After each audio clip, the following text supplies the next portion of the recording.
Hello and welcome to a fantastic episode of Indie Game Spotlight. Today we are joined by William, who's going to talk to us all about his game, Supernatural Hunter role-playing game. Thank you for joining us, William. The pleasure's all mine. Thank you. And I suppose I'd better say hello to Dean, the co-host. Hello, Vicky. It's good to be here. It's good to be doing another one of these. Do you know what? It's been, a couple of weeks since we've done one? It has. And I got an itch. I've got an itch to get into a really good game. So, yes, I can't wait to get started. That's fantastic. So William, I've seen some of your lovely cover art and we will get to that. But we are going to start off with the question we always ask. What inspired you to create Supernatural Hunter role-playing game? Well, I've always been a fan of tabletop role-playing games. Like many people who enjoy them, I started off with Dungeons and Dragons back in 1979. And it's just kind of been a passion for me my whole life.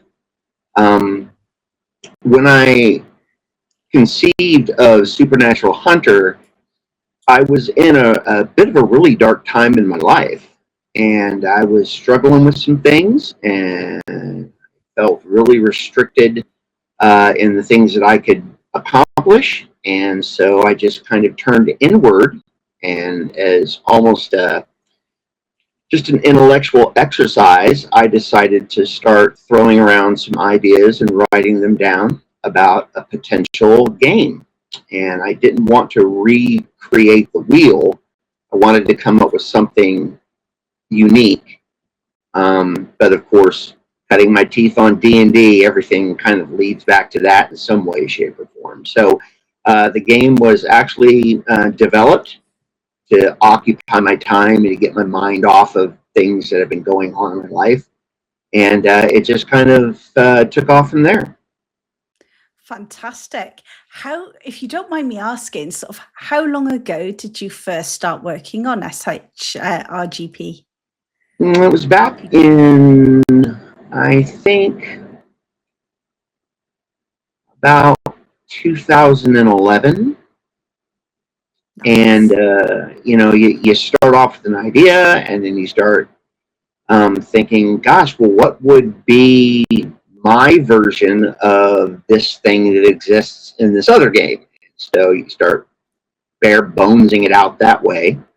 And once you've got a kind of a loose concept, what I chose to do is to just start beta testing it. I just threw together some simple rules, a very simple system to follow, and just started playing with anybody I could talk into sitting down and playing it. And it was in a very, very long state of development until we finally got to the point where I thought, yeah, okay, we've got something solid here.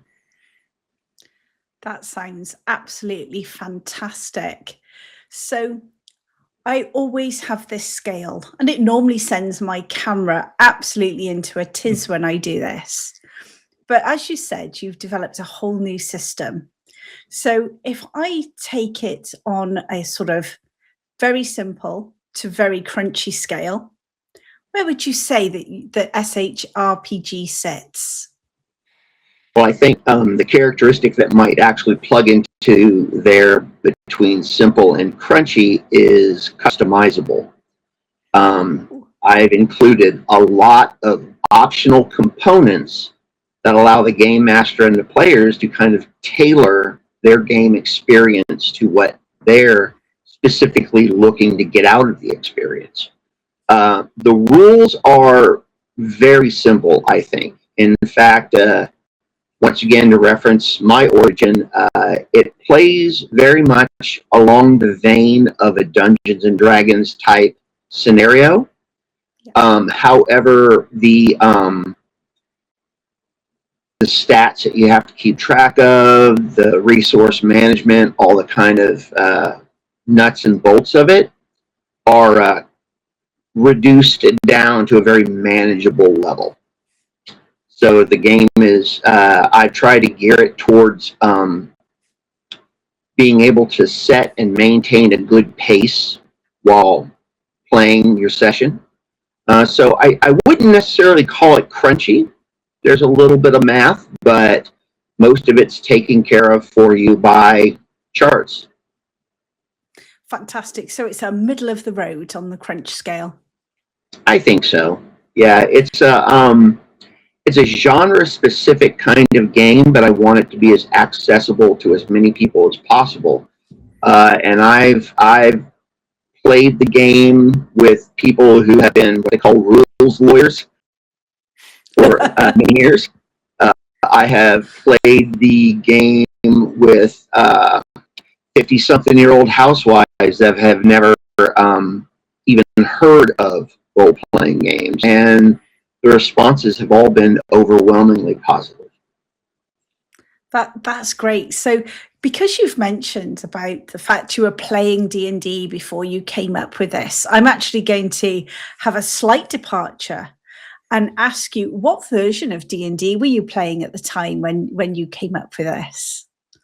The first time I played was, I think, advanced D&D. My older brother John, who I recognize as kind of my guide into the world of the fantastic, he introduced me. A friend of his at his job invited him, and he invited me, and we played for maybe a couple of hours on a Saturday afternoon, and that was it.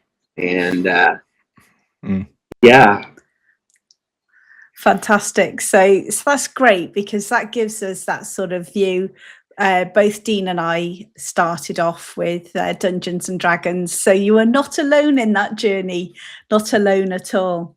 So there is something I'd like. I'm sorry, I don't mean to interrupt. Something I'd like to say. One of my experience was with kind of marketing the game and exposing people to it. Is I'm often asked, "Oh, is it a lot like this game, or is it like this game?"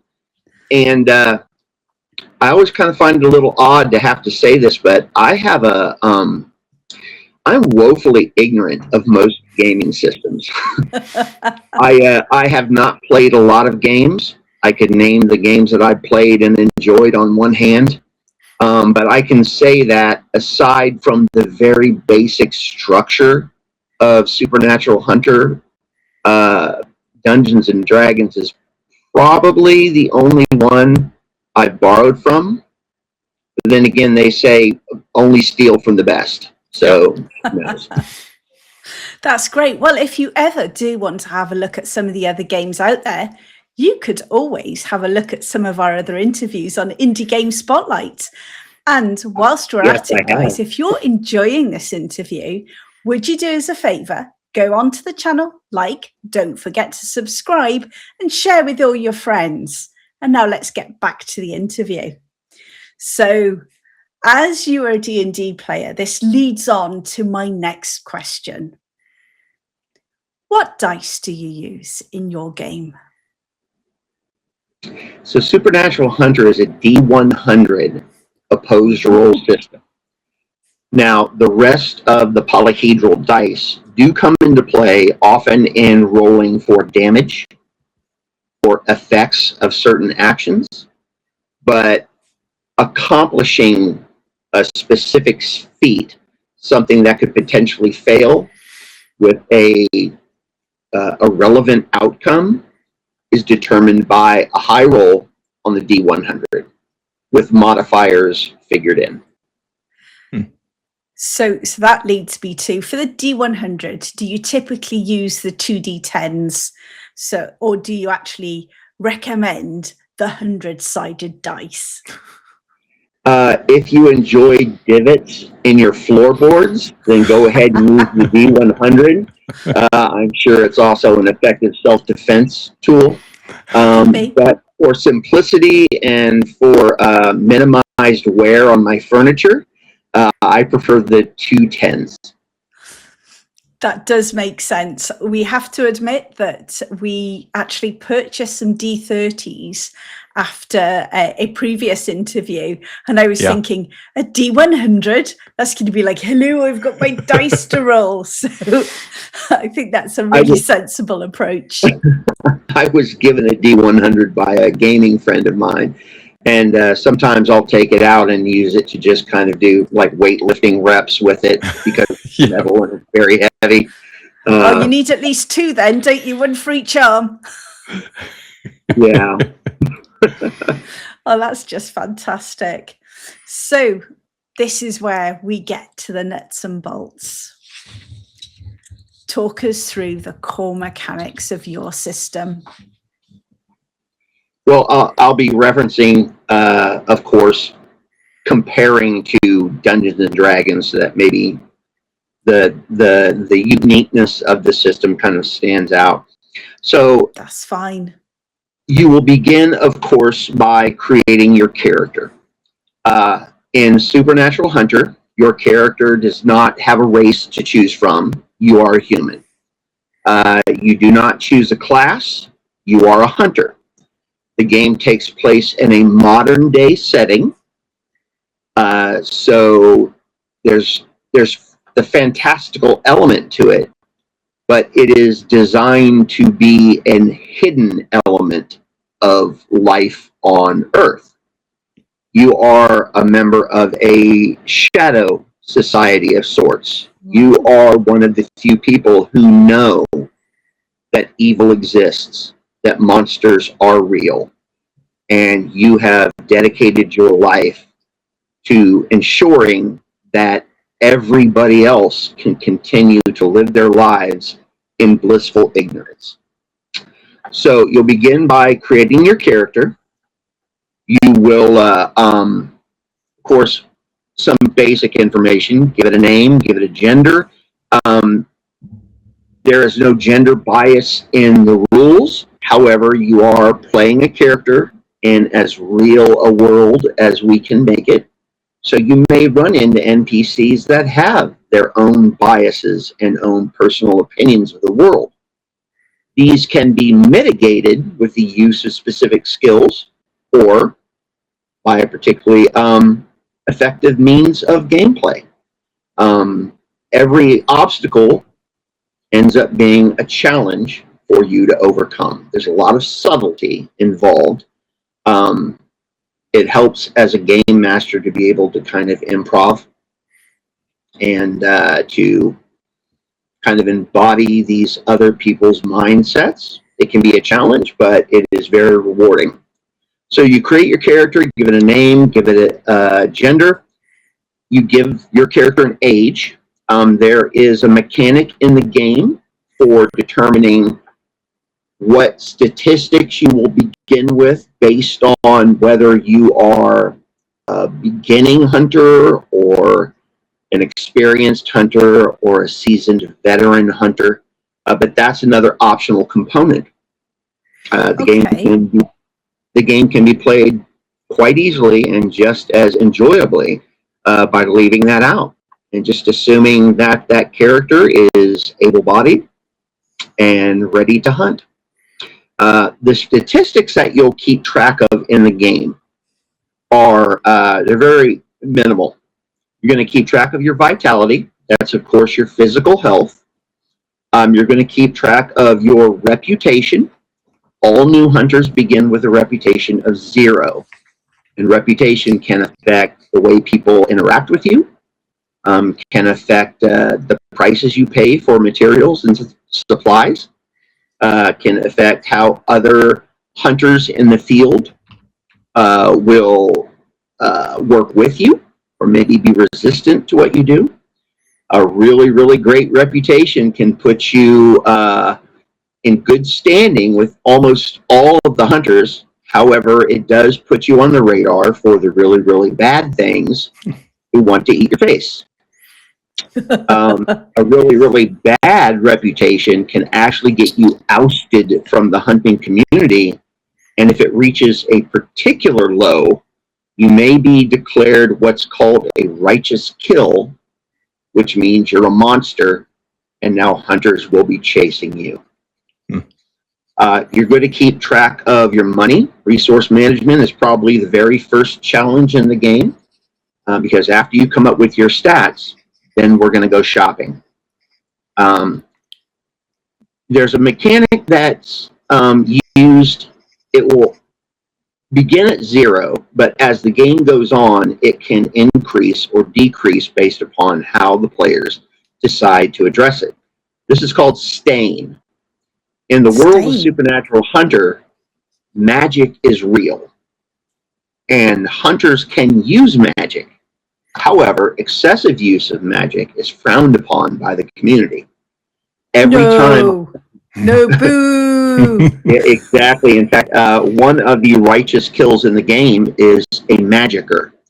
A magicker is not somebody who uses magic. A magicker is somebody who's allowed magic to overtake their lives, to corrupt their personalities. They just kind of smeagol out, and then hunters deem that they are a danger and need to be taken care of. But as a player, every time your hunter uses magic, they accrue a stain. And there's a simple chart in the game that tells you what the effects of your stain is based upon the numerical value of the stain you've accrued. So you start to use magic. If your stain gets to 5, for example, you start smelling like brimstone. At 8, electronics within 6 feet of you spontaneously explode. And it just no wonder I get the problems I get, Dean. This must be why every time I go near anything that's technical, it blows up. It must be that. And if you can imagine a scenario where you and your fellow hunters are in a group and your stain reaches that level, all of their flashlights, all of their cell phones, all of their laser sights, all of their EMP devices and their technology is now effectively erased from their inventory sheets. I have a solution for that. Whoops. Oops. Oh yeah, right, that. Yeah, and so magic can give you some really scale tipping abilities that can really turn the tide of the mission. But I think I've been pretty consistent in this game system in that with everything you gain, there is a cost. Yeah. I really, so far you've got me intrigued. You've definitely got me intrigued. So you keep track of your stain, and I think that's pretty much it. Those are the only things that you keep track of. I have a feeling we've got maths questions coming up. I can tell he's there. He's okay. I apologize. Yeah. I'm old and my brain doesn't work all the time. That's fine. Yes. There's one additional statistic or quantity that you will keep track of, and of course, those are your action points. Action points are used to basically improve your chances. Action points are spent anytime, for any reason, by anyone. One action point will give you a +3 to your roll. So if you have one hunter that's getting ready to try something that is potentially very important or disastrous, and the party believes that this is really important that they get this attempt, that's when folks can start tossing in action points.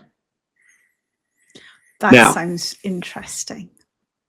The stats like your vitality and your action points, they are recuperated through rest and or the consumption of certain items.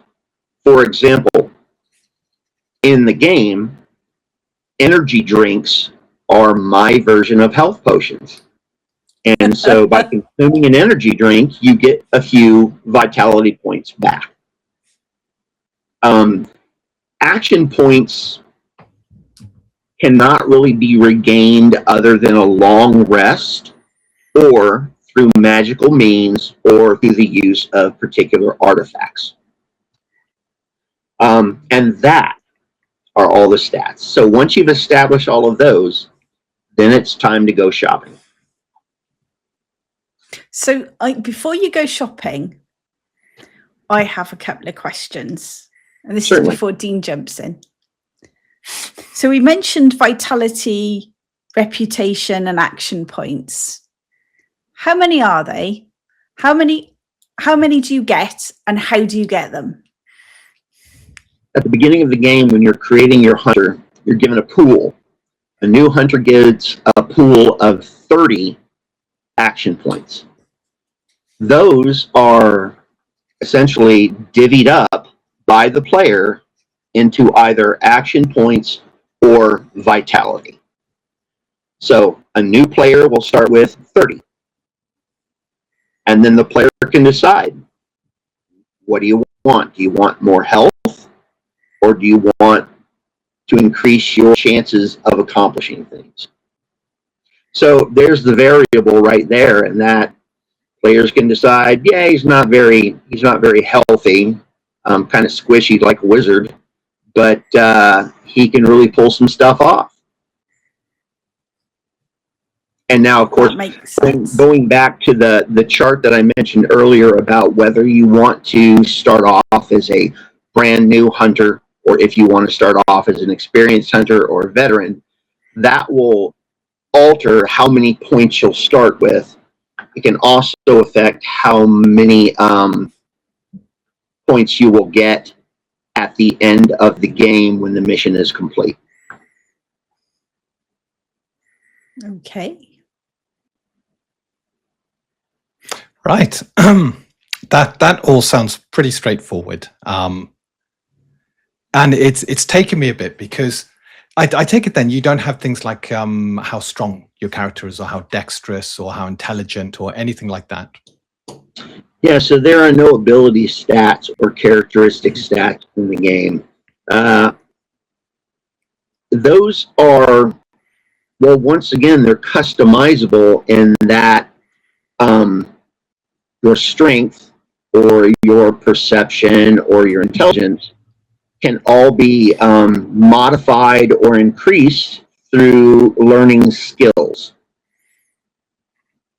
Okay. So, for example, if you wanted your hunter to be particularly fast or agile or strong, then they may want to purchase the athlete skill or strength training or health conditioning or meditation. There's all kinds of things that they can do to adjust their abilities, but they're not determined by the dice. They're just purchased. Mm-hmm. Okay, so let's go through. I'm creating a hunter. We're going to say it's a hunter that's capable of hunting, but not a veteran or experienced. So I get my 30 points, and I decide I'm going to go nice and easy, 15-15. Yeah, down the middle of the road. Good start. Money. Is money randomized, or do I just get a set of money based on how experienced I am as a hunter? So a very new beginner, first-time hunter will start with $150. Okay. Mm-hmm. And at that point, it's up to the player as to what they want to spend that on. It's fair to note that hunters don't make a lot of money in the hunting game. Yeah. So things like theft and larceny,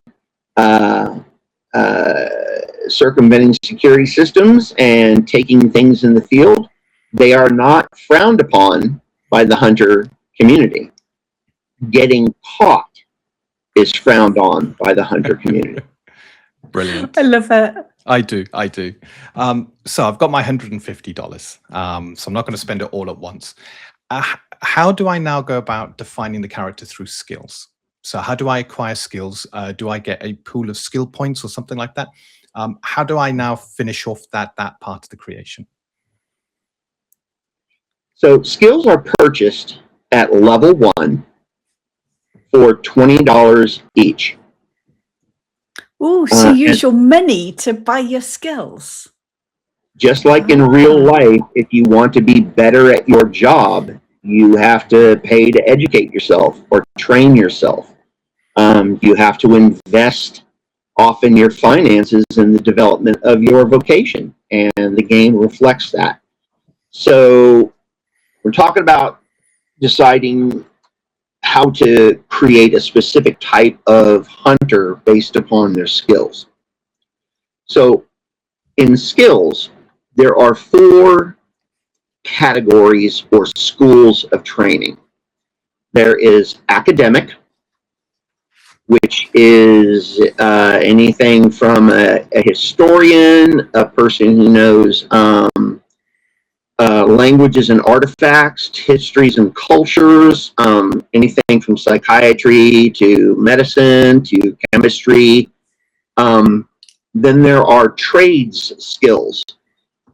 It can help to break into that old, abandoned, forgotten tomb if you know how to take a door off a hinge or identify the weak part in the structure as the most effective place to begin, or to operate heavy equipment, or to dismantle traps. So trade skills they're often undersung because they're not real action excitement based. But when you're talking about preparing to accomplish a mission, they can often be the turning point. Then there are arcane skills, and this is anything from meditation and druid to prayer, holy person, scrying, prophecy, hexing. There's a dabbler skill. There's just a lot of different esoteric kind of approaches, and those can all be learned.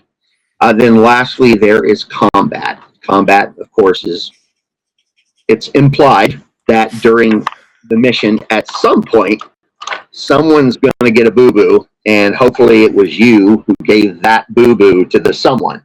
So with combat, you've got your unarmed self-defense and your martial arts charts. You've got explosives and parkour and long-range weapons and small arms, bladed and blunt weapons. Just a whole slew of skills. And each one of these categories of skills has multiple skills to choose from.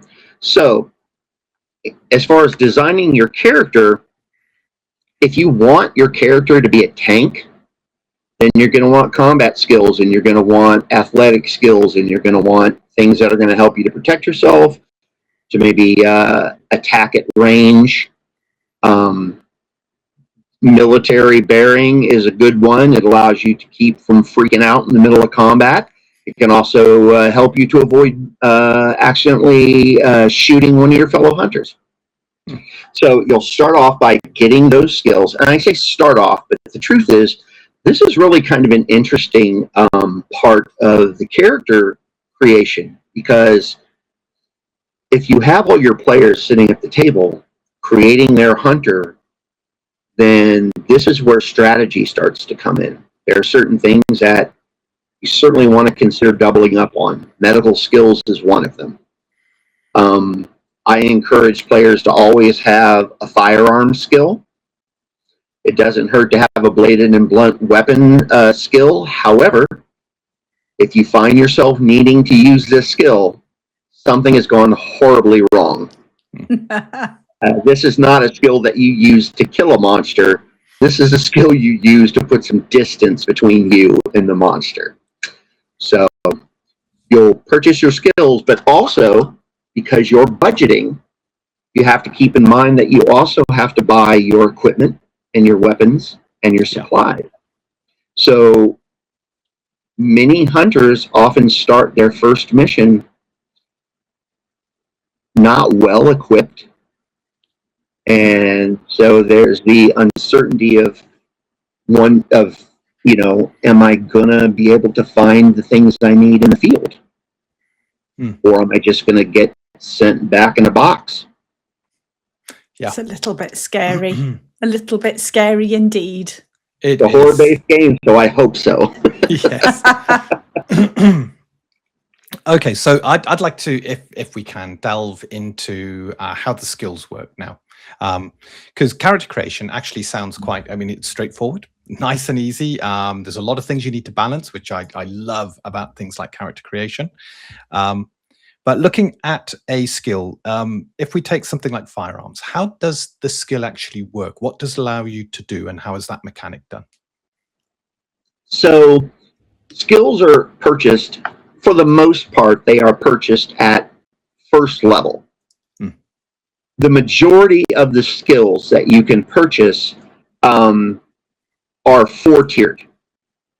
For the most part, having a skill means that you are going to have specific modifiers to attempts at things that the skill would be relevant for. So for firearms, of course, you want to be able to, use a pistol without shooting yourself in the foot. And firearms is a great way to ensure that doesn't happen. And I've had players in the past that say, it seems a little overkill that you have to have, like a computer and hacking skill to operate any kind of a computer. And the justification I've always had is that you're performing these things under duress, often under extreme duress. Reloading a gun is not that hard if you know how to use a gun, but when something's trying to, chew your face off, then it's important to be able to keep your cool and do it like a professional. So, so skills are advanced from first level up through successful use of that skill. Okay. So it's incumbent upon the players to keep track of how often they've used that skill successfully. Once they reach a certain level, the skill automatically goes up, and then you'll increase your abilities or your modifiers to accomplish things along that vein. Now, there are some skills that aren't four-tiered. They're more just kind of just add-on modifiers, things that can give your existing skill a special ability.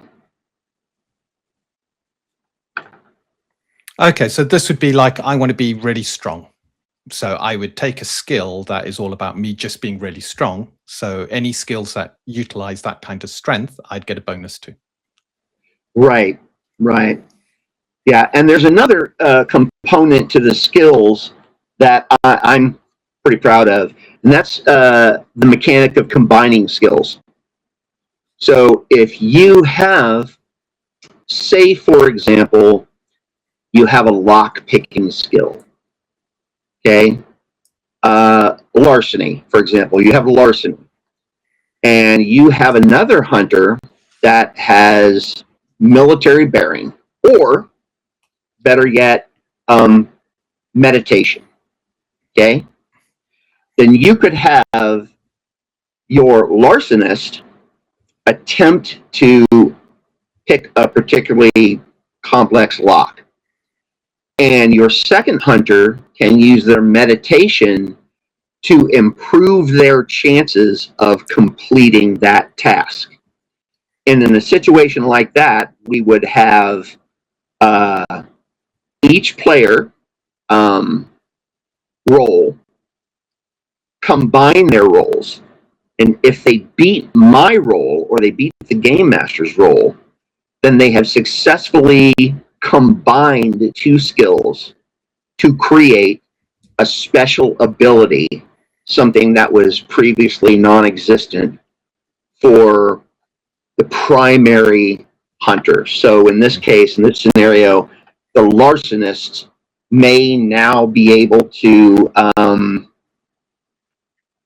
use makeshift implements to unlock doors and not have to rely on lockpicks, which are consumable. So once they break, they're gone. So there's a combining of skills, and we have had some pretty interesting results I like to try to tailor the results based upon the success of the roll. Okay. So, for example, if you combine skills and your players rolled a critical success, a critical hit, which is a 95 or above, then they may have created a new skill. That's very clever. I like that. The way that sort of all sort of it promotes teamwork. Yeah. It does. It also promotes using your imagination. Yeah. I take it at that point, the games master would tell them they've created a new skill, what that skill does. They make a note of it on their character record, and they've now got that going forward. Correct. Yes. It's a lovely reward system. I do like it because it's one of those things incentivizing a certain style of play, and that play is cooperation between the parties and using your imagination to come up with inventive ways of using your skills. And I think that's great. I like it. Oh, thank you. Before I got two big questions here. The first one is advancement. So you pay money to learn a skill, then the skill advances on its own as you use it successfully. So does your character advance in any way? Or is your advancement just trying to get your missions done, trying to get the story driven forward, trying to get hold of more money so you can then train in more things or acquire more gear?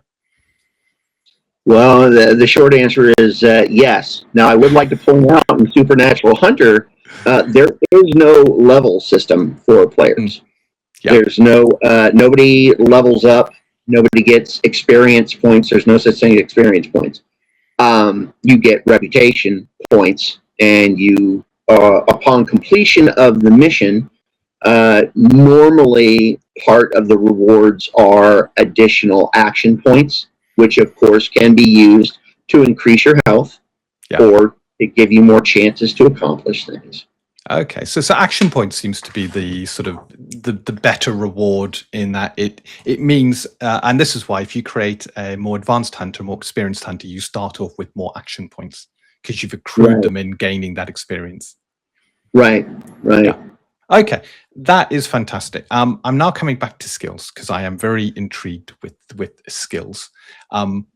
I've got two questions here. First one is, can you do anything or do you need a skill to be able to do it? Unskilled attempts can be made by anyone at any time. Mm-hmm. However, the cost is doubled. You will roll at a -40. Okay.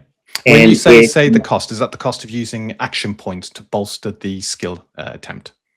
Yes. So with each level of a skill, the cost of attempting that skill increases.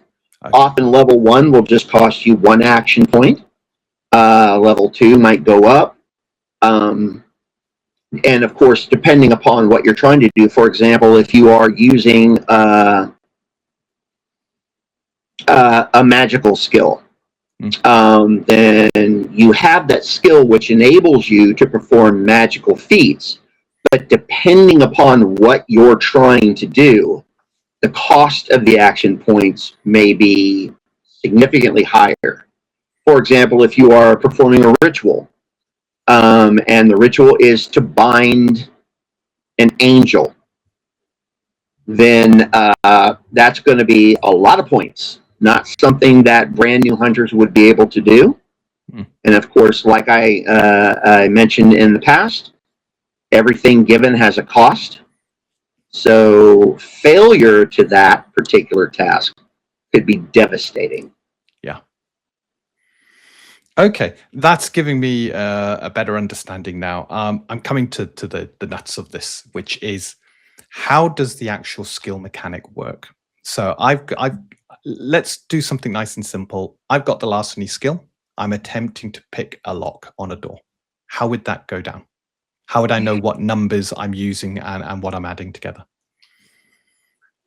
You have been running from this snarling pack of unseen creatures. You've rounded a corner and found yourself in a dead-end hallway. The end of the hallway is darkened, and through the gloom you can make out blood stains on the walls and ground, and there are bones broken and chewed on littering the area. There's a badly scarred up steel door at the very end of the hallway, and as you get closer, you see that the lock is an industrial strength lock. What do you do? Okay, so I'm going to pull my lock picks out, and whilst hopefully the rest of the party keep me safe. Oh, I'm going to protect him because I'm not very good at this stuff, and keep a watch out. Okay, whilst I go straight to the lock and attempt to now pick the lock as fast as we can to get to safety. As your partner watches your back, you hear the sound of her racking around into the gun and taking an aiming position. As you're fiddling in your bag to find your lockpick, you hear her mutter, "Quickly would be nice. Perhaps we could do this a little faster." You find your lockpick. You know me well. Yeah. You find your lockpick, and you're looking at the lock, and you realize you do not recognize this brand of lock. So at this point, you may say, well, I'm going to use my larceny skill to try to figure out what this lock is. Okay. Okay. So then you would say, okay, I'll say, okay, roll your dice. Would you like to fork in any points for him? Oh, I will certainly help. So basically, the dice that Dean would be throwing is the 2d10. Correct. Is that correct? The D%. Yes. Yeah, D%. And so what I will often do is I will say, okay, before you roll, and I'll roll my dice. That's what you have to beat. Okay. Now, what would you like to do? So at that point, I can actually add some action. I can spend some action points to help him. Exactly. Or if you have a skill that you think might increase his ability, like for instance, you may have telekinesis. I will help him with that. Yes. Okay. So I would say, okay, so Dean's going to be trying to determine what this lock is, what the thing is about this lock. And you want to use your telekinesis to maybe help him internally with unlocking this lock. That's a great idea, and I encourage that, but I would let you know as a player, a new player, telekinesis is not necessarily going to help him to examine the lock. So hold on to that for now would be my advice, but you can still spend some points to give him a bonus modifier to his attempt. Yeah. Okay, so if I spent 5 points, that would give him 5, 10, 15 to his roll. Yeah. Look at me adding up. Yeah. Yeah. So I say, like, and it gives you kind of an advantage, but since I've rolled my dice, you can see, like, oh, well, he rolled a 20. This shouldn't be hard at all. Why don't you hold on to your points, and I'll just roll to see if I can do it, because I think I could probably beat a 20. But if I rolled a 68, then you're like, yeah, give me all the points you have. From a storytelling point of view now. So I've sat down. I've looked at this. It's not a lock I understand. You rolled a 20, but I see the stamp on it, and I go, oh, it's a common lock. I should be able to figure this out. Because it's got a common make on it. It's like, okay, I don't understand it, but it's a common lock. This is easy. Right. If you rolled high, I could be doing the story of, gee, I haven't even heard the makers of this lock. This is going to be a challenge. Right. Yeah. I'm sorry. Go right ahead. I didn't mean to interrupt. No, I was about to say, I like the variable difficulty on that. You've got 2 levels of difficulty. One is the kind of the threshold you need to get, which is randomized every time. Right. Well, it tends to be, yes. And I think that kind of engages the players and the GM in kind of a deeper level of storytelling, of collaborative storytelling, and that every inch of terrain you interact with, every observation you make, fleshes out the scenario even deeper until your observations and your discoveries may necessitate me to change the scenario a little bit. Yeah. To kind of make it a little more challenging, or to make it a little easier, or it may lead to something completely entirely unexpected. So in this I like scenario, I would that. say, Yeah. in I this like that. scenario, I would say, It's okay, nice dynamic. it does tend to pay off, and I think that's one of the things that players love the most about this game is how in depth it tends to get, how kind of engrossing it becomes. An interesting phenomenon. I don't know if this is common to other games or not, but what I have found is that it doesn't take very long before the players are not playing characters. They're just playing themselves in this scenario with these abilities. Yeah. That's Not cool. having set things like, having randomized your strength, dexterity, constitution, etc. That's one way of getting the person into the characters, becoming the character, because you're not looking at your sheet and going, I'm intelligent, but actually I'm not really intelligent. So you're thinking more of a character. You're looking at your character sheet thinking, what can I do?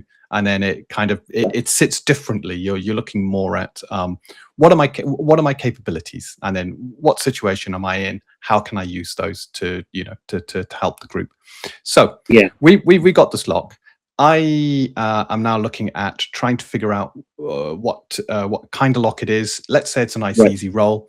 Do I just roll D%, and I've just got to get that number you're or just going higher? to roll the D100, and high roll wins.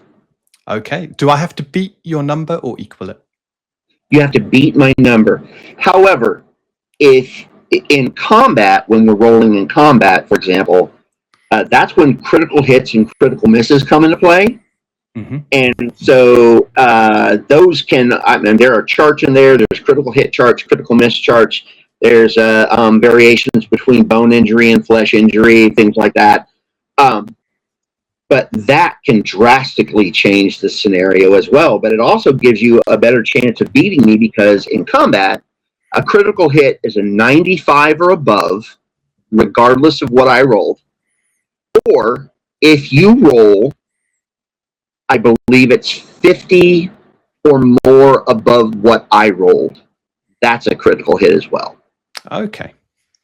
That's good, because you've actually got two variations of critical hits then. So you've got the I got over 95, or a quick bit of maths, or in my case a long bit of maths, and I've got 50 over your value, and I've critically hit. I like that.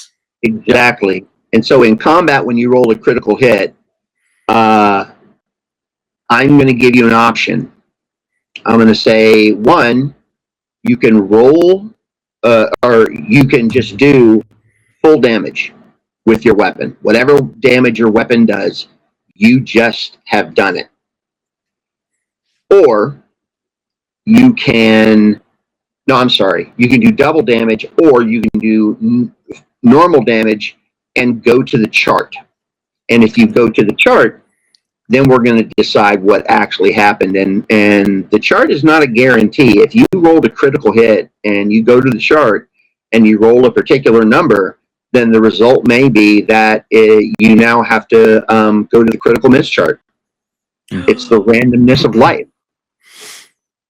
Okay. And that's kind of what the dice represent, doesn't it? I mean, the dice is essentially represents the randomness of life, the randomness of chance.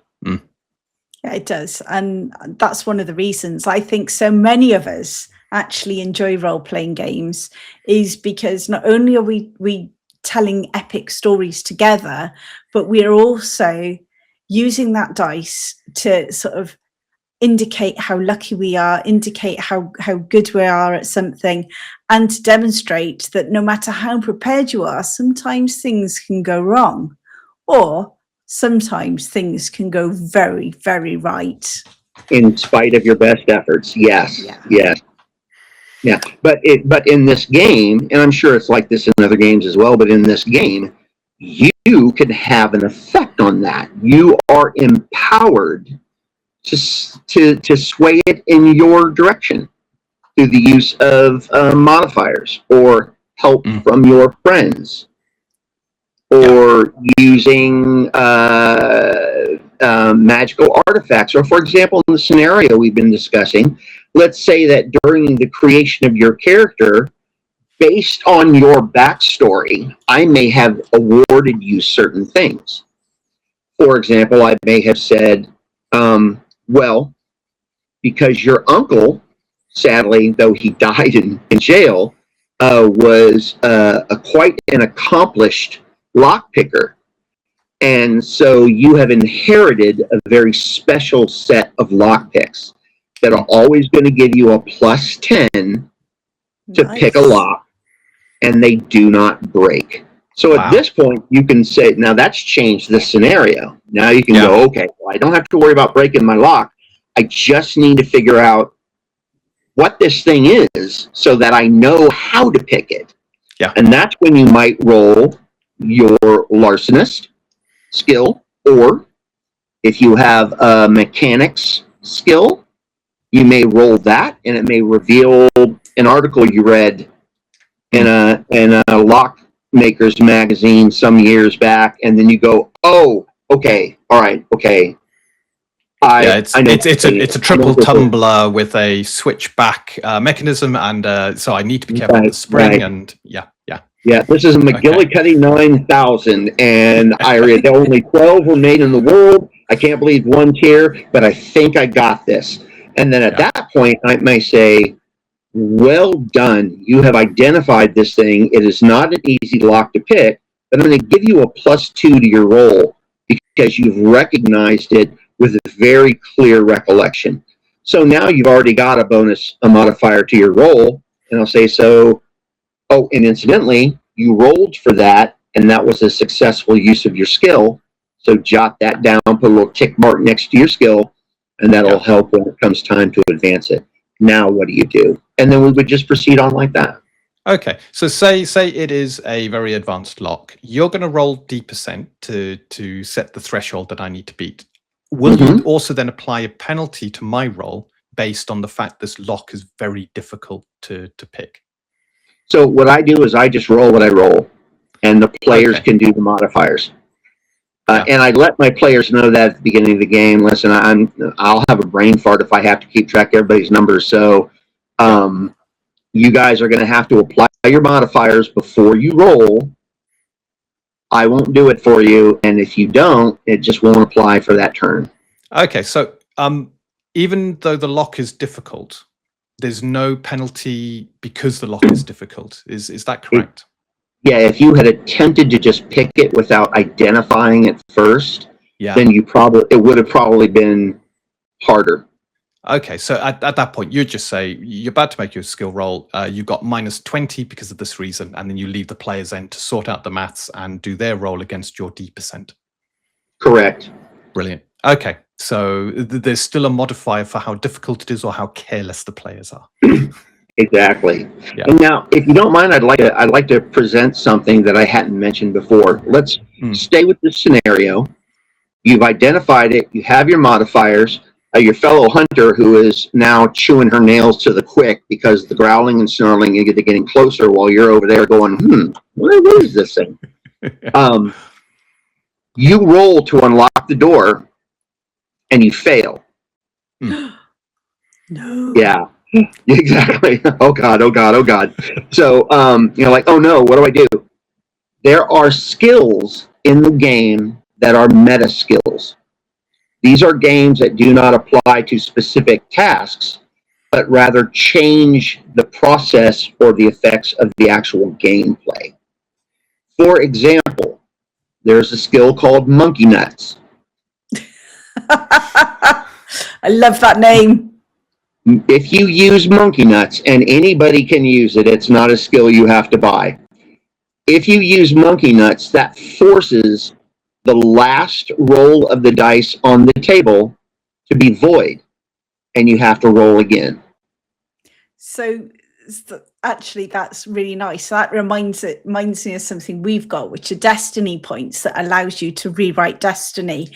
Very similar by the sounds of it. You sort of see what's happening, you're going to do something and you realize it, so you re-roll and you manage to do it. I like that. Or you don't. Or you don't. Or you don't again. Yeah, I take it monkey nuts is that you've got to actually make that skill roll to use monkey nuts and void the last roll. Yes. Yeah. Yes. In fact, sometimes when I'm feeling particularly peckish, I insist the players say it first. Yeah. Well, it is. It's like, oh, monkey nuts. Yeah. Oh, monkey nuts. It's a PG-13 game. Oh, monkey nuts. There's another meta skill that I really like seeing used, and that is luck. And what luck does is it forces the game master to truthfully answer this question. Based on the obstacle I am facing right now, what is the best skill to use to overcome it? And I have to answer it. And sometimes I have to sit back and go through the skills to kind of figure out what might be the best one. Now, there's no guarantee that you even have the skill that I think is the best one to use. But I will tell you what I think is the best skill to use. I will not tell you how to use it, but I will tell you what I think is the best one. Brilliant. So thinking about monkey nuts. So say, for example, say for example, there's Dean, there's me, and I'm going to use Freya as the third party member here. And say, for example, Dean has just been rubbish opening this door. And we do actually have history of this being the case. Yes. In a previous game where he was playing a thief and couldn't open any every door. It was every door. So this is actually a very good example. And so, are you dragging somebody else's game into my game? Is that what's happening right now? Yes. And at this point, would I go monkey nuts and then say there's a reroll? Then say if Dean, in true to form, still rolled absolutely rubbish, could Freya then come in and in her little meowy voice, as Freya is our cat, say monkey nuts and get him to reroll again? And in fact, you could again as well. I could again. What do I have to spend to actually do monkey nuts? Do I have to spend action points? Yes, it would be action points, whatever the cost of that particular skill is. And in fact, I had a session where it was used 3 times in a row because excellent. He just kept rolling garbage on the dice. The dice hated him. And and you know, another thing to keep in mind is that it only reverses the last roll made. So, for example, Dean says, all right, I'm going to try to unlock this. And like I told you before, I will roll first. I will say I roll, and I roll 100. Oh, monkey nuts. Monkey nuts that. Yeah, the only way you can beat a natural 100 is to roll a natural 100. And my personal preference is when there is a tie, the players get the benefit of the doubt, and you will win that roll. So if I roll 100, then Dean may go, whoa, no, I'm not rolling, monkey nut. And then I'll have to roll again. So you could just make me keep rolling until either I roll something that'll make you happy or you run out of action points. So that's quite interesting, because what you're actually doing in the scenario where you've got this lock is, if we are monkey nutsing the GM's role, what we're actually doing is almost like, oh, but then he notices this, which means that when you re-roll, it might actually become easier for him to overcome. So even though it was a MacGuffin, he thought it was a MacGuffin 2000, then he notices this particular mark on it, which actually, it means it's not the MacGuffin 2000 that's really difficult. It's the first iteration of it that had a bug that he knows how to get around. Right. And as a game master, I have the joy of kind of narrating or creating the results. And so when I play, I love tongue-in-cheek. I think it's a particularly effective method of maintaining tension if everything is fun and everything is light, and then suddenly everything goes pitch black. It puts your players on an emotional roller coaster. At any moment, the rug just gets yanked out from under them. And what that does in the long run is it starts making moments of comfort and lightness anxiety producing, which works for me as a game master running a horror scenario. So it's a little bit of Vulcan mind tricks, but it's a lot of fun. Fantastic. I've just got. You need horror in a horror game. You do. Before we move on to more interesting things, I've just got a couple more questions on skills, and I think we're then done with skills. More interesting things. This is interesting. I know, but magic? Hey, you know something? As much as I love magic, I'm also very much interested in making you constantly re-roll your thieving skills. Okay, so the first question is, we mentioned a cost to using skills. Do all skills have a cost, or is it only certain skills have a cost you have to pay, and then you can spend more on top to increase success? Yeah, so all skills have a cost, but I think it's important to just reiterate. So action points, the cost, they are spent for any time you want to attempt a specific feat that could potentially fail with an outcome that could affect you or the scenario. So it may not even be using a skill. So with skills, how exactly do skills work? Is there a cost and action point you have to pay just to use the skill, or is it only used to bolster the skill? Could you talk us through exactly how skills work? So in the skills inventory in the game book, they're all laid out essentially the same. The first thing we're going to do is we're going to see the name. For this example, we're looking at the skill mythology. And directly below it, you're going to see a type M. This is a mental skill. Now, this really comes into play when we're talking about things that can happen to the hunters that may affect their abilities to perform certain skills. For example, if you were to receive a traumatic head wound that rattles your gears for a little while, it may give you a deduction to your abilities to perform mental skills. Same with physical skills. If you've received a traumatic injury that's going to require some healing time, that's going to affect or maybe even prohibit your use of physical skills. So in this case, mythology is a mental skill. The next thing you're going to find is a brief description of what the skill is and what it does. Like most of the game, a lot of the things that can affect you are not specifically stated. They are included in the wording, which is to foster the players and the game master's imagination. So a lot of specifics are left out, and that's by design. For example, in mythology, I'll just go ahead and read it if that's fine. Absolutely. Yeah. The mythology skill allows the hunter to identify the origin, strengths, and often the weaknesses of most, if not all, supernatural creatures. Mythology unlocks the origin and meaning of mythological imagery. Mythologists are often great storytellers and are able to find the hidden meaning in tales, stories, folklore, and symbols. Now, right there, I think it gives a pretty good gist of what someone trained in this school of thought can do. But there's also a lot of room for interpretation. Right off the bat, it talks about identifying the origin, strengths, and weaknesses of most, if not all, supernatural creatures. When the hunters encounter a creature in the field, they may not have a working knowledge or even an understanding of what this thing is.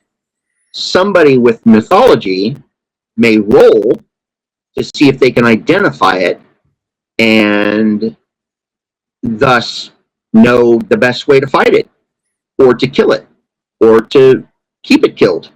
Yeah. So this could be a very valuable skill if used appropriately.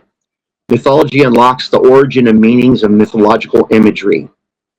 Your party has been traveling through an abandoned subway line for 2 days when they enter a room and find the walls covered in strange symbols.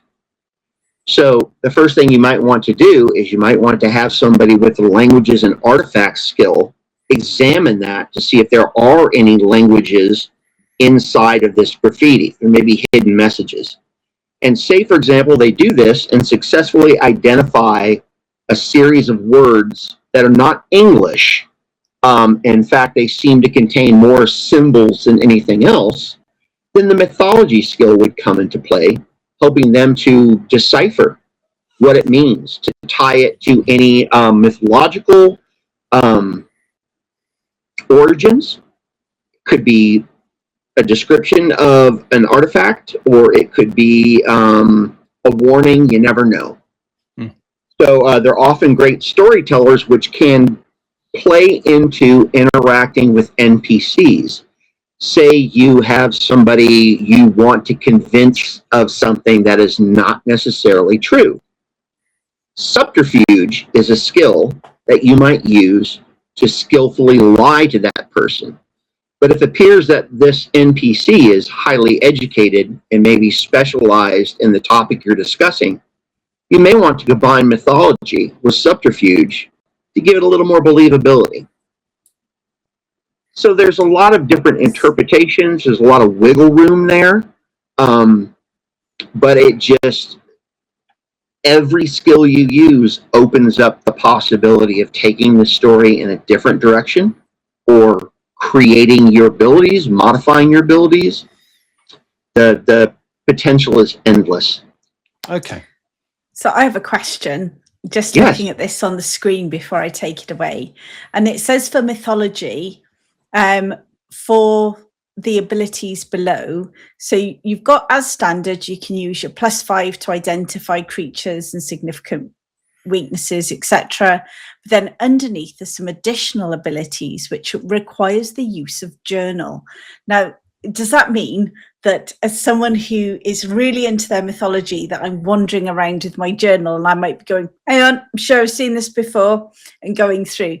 Because if so, that's something that I absolutely love the sound of. But I was just wondering, what does that actually mean? So several of the skills, when attempted while in possession of a certain item, will unlock a separate tier of abilities. For example, if you are using the meditation skill and you are in possession of a chakra, then that will enable you to expand the application of the skill and accomplish even more with it. That's cool. Okay. That sounds good. So I take it you got level 1, you got cost 1, required to identify organs, meaning of mythological symbols, entities, stories, etc. So if I want to do any of that, I got to spend 1 action point, and then I can attempt to do that. So you would be able to have kind of a basic understanding of how to do that, and you could accomplish that just by trying. But say, for example, you said, I want to use my mythology and I want to examine this to identify the origin. Yeah. And you roll and you fail. I could say, I'm sorry, you didn't get anything from it. Or I could say, well, you have a strong impression that this may in fact be a part of some mythological system, but I'm not sure exactly what it is. Then you might go to your level 1 and use an increased ability to do it.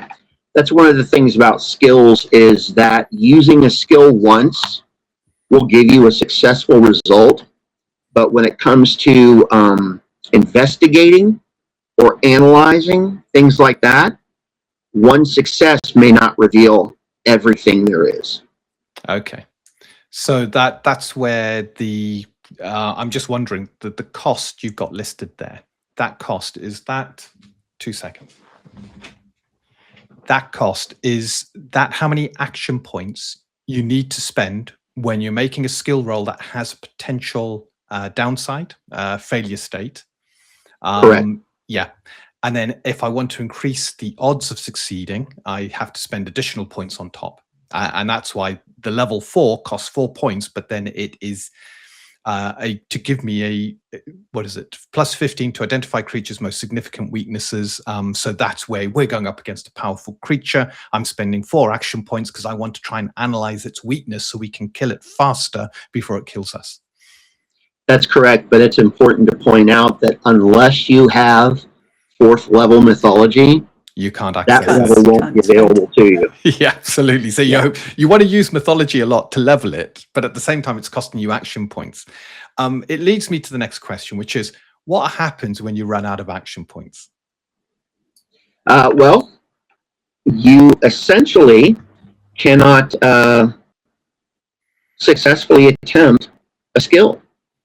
So you're exhausted, either physically, mentally, both. Your morale's broken. You're just dejected. You just can't.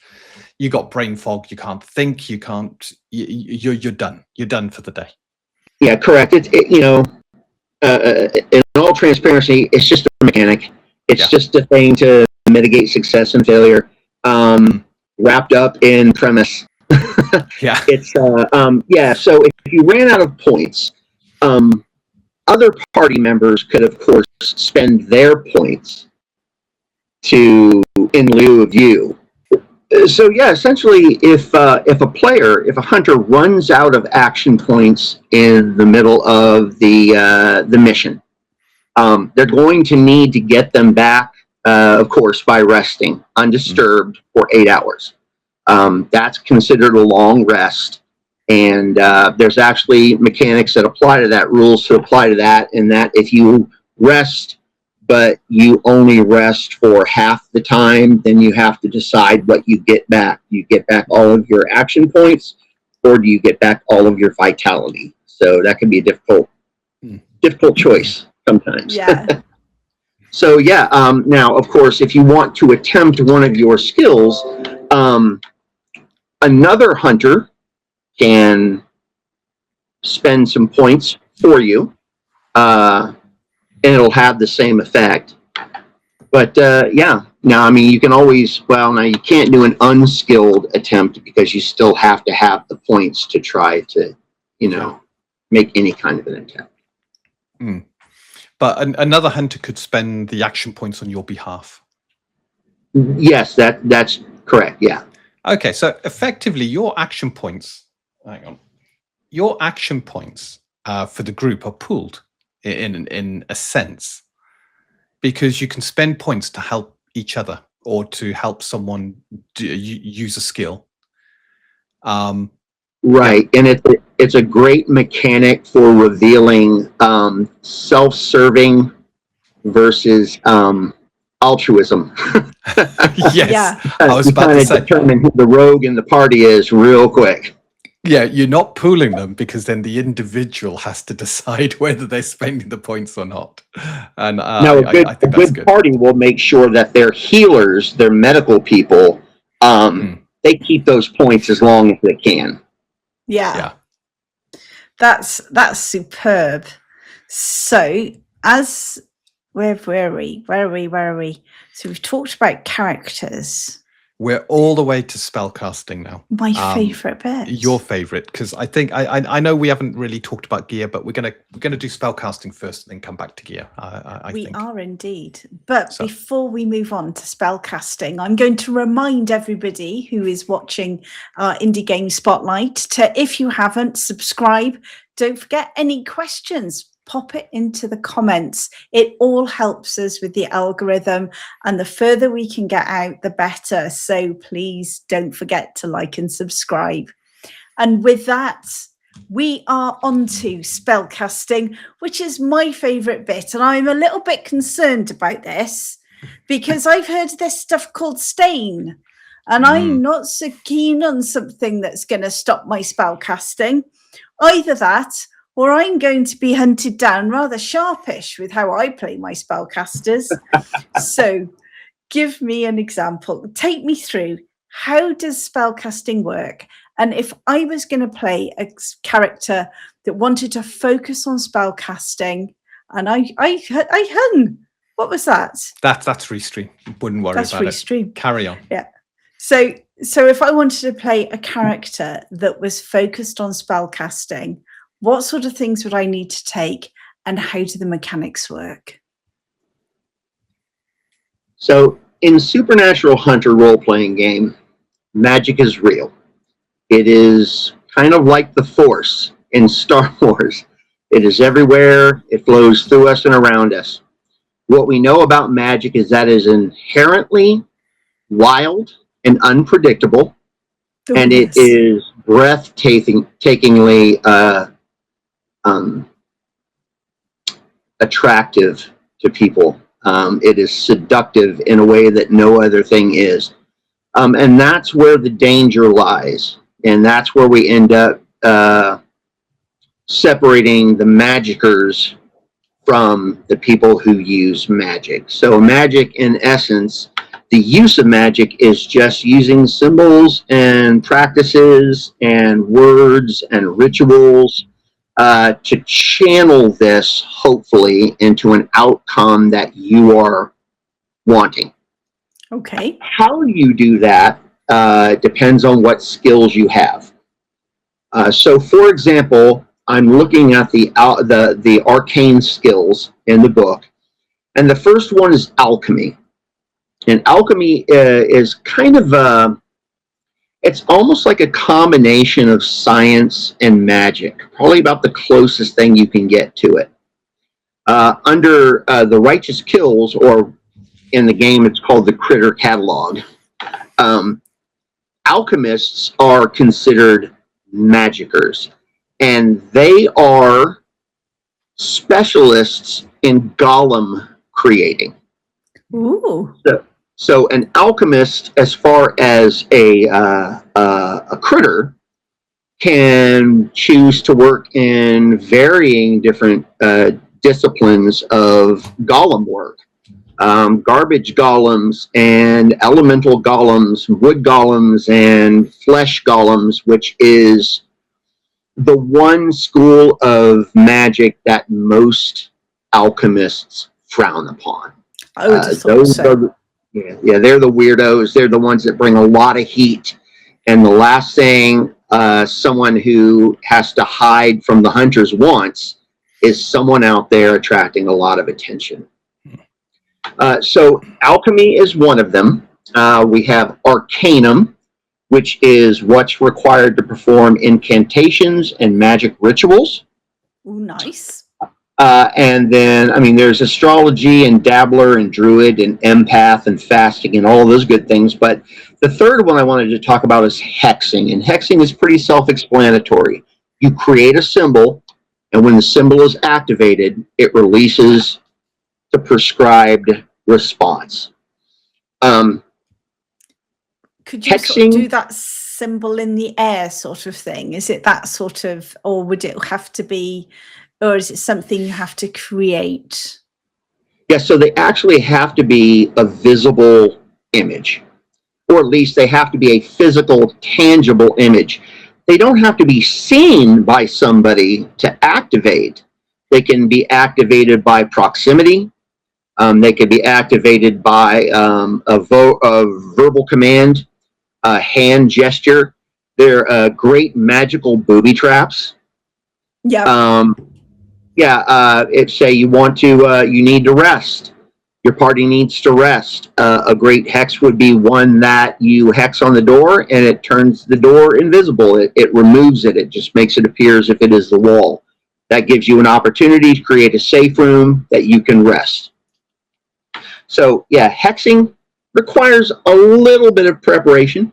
A good hexer may begin the mission by just sitting down and making a bunch of hexes and just pocketing them until they need them.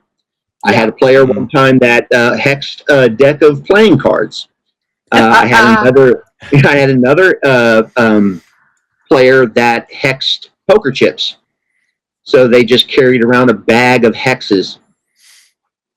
Nice. I like that, because you could actually do things like You see, I quite like the thought of dominoes because you could actually do it so you could feel the dots on the dominoes, so you would know what your hex is dependent on.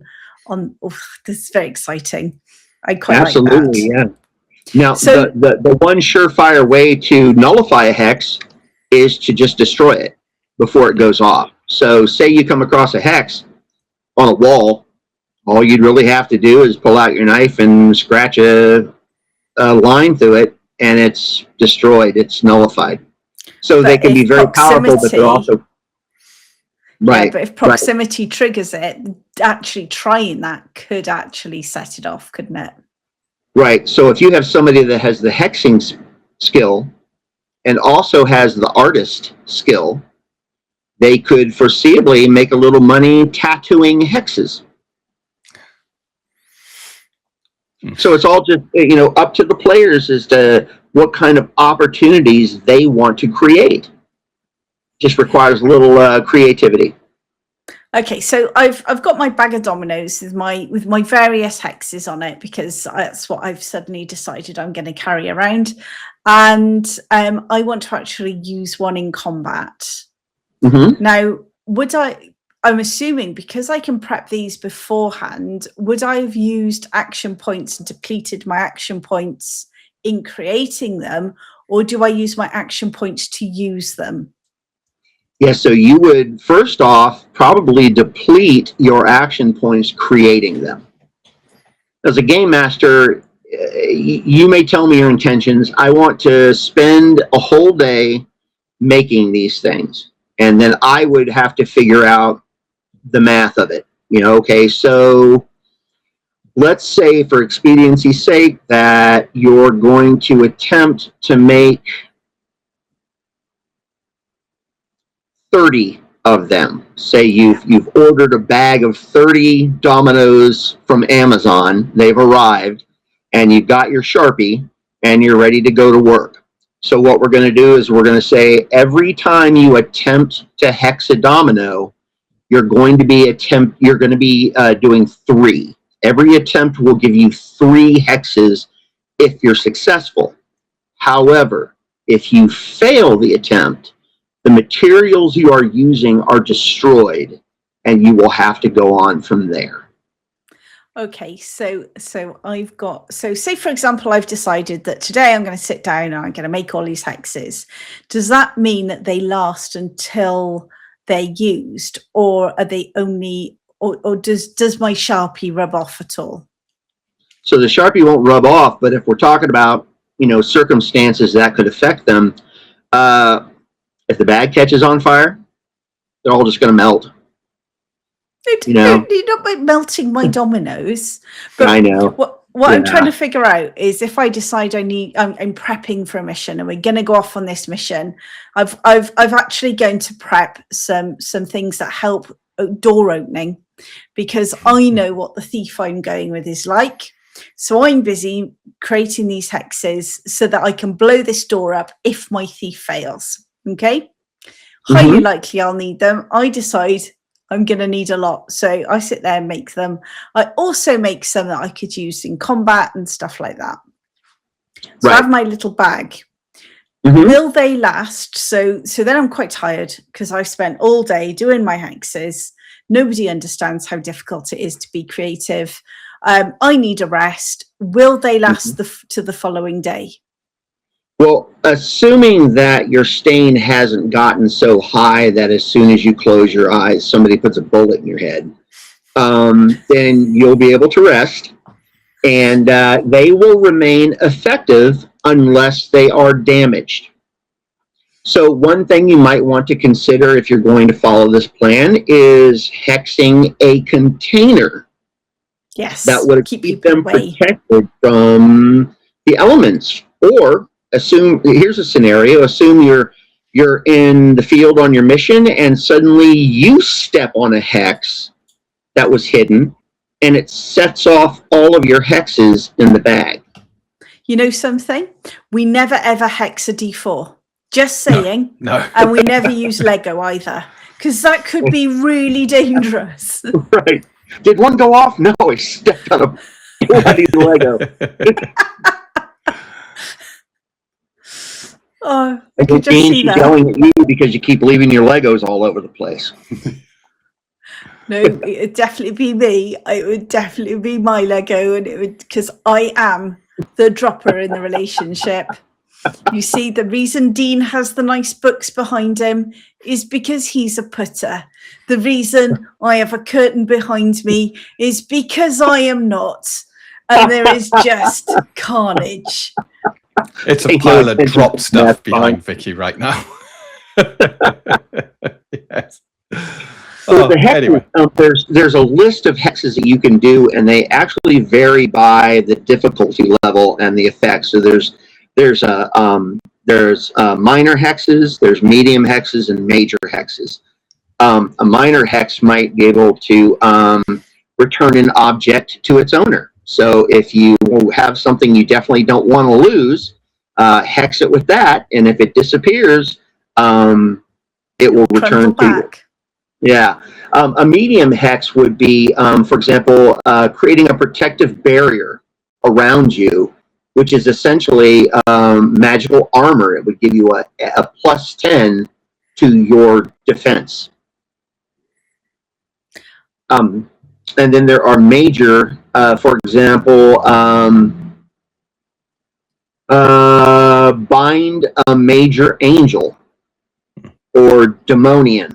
It requires a holy relic and the name of the angel or the demonian. So, yeah, they can get pretty powerful. But then again, the one that we just talked about right there, the binding, the cost is 16 points. Whoa. And the stain is 32. Oh, so you immediately going above, I think it was 8 stain you mentioned at the start? Yeah. Whoops. So yeah, you would want to definitely be alone, Yeah, or with a trusted hunter that would be prepared to help you. Yeah. The way to get rid of stain is to so there's a ritual called aura wash, and so you would want to perform an aura wash, and then you need to rest for 8 hours. And what happens is your stain goes away, but you will not recover all of your points and all of your health. So doing it is powerful, but it leaves you in a weakened state. And you don't want any other hunters knowing about this, because, yeah, they could consider you more of a threat than the help you're bringing. Right. Another way, which is really popular with players, is an artifact. It's a magical artifact called the Damned Man. And the Damned Man is just kind of like a little voodoo doll that you carry on you. You're passing it on to them. And the Damned Man will just gobble up all that stain up until 100. At 100, it is essential that you destroy the Damned Man immediately. Because if you don't, the first opportunity it has, it will leave you.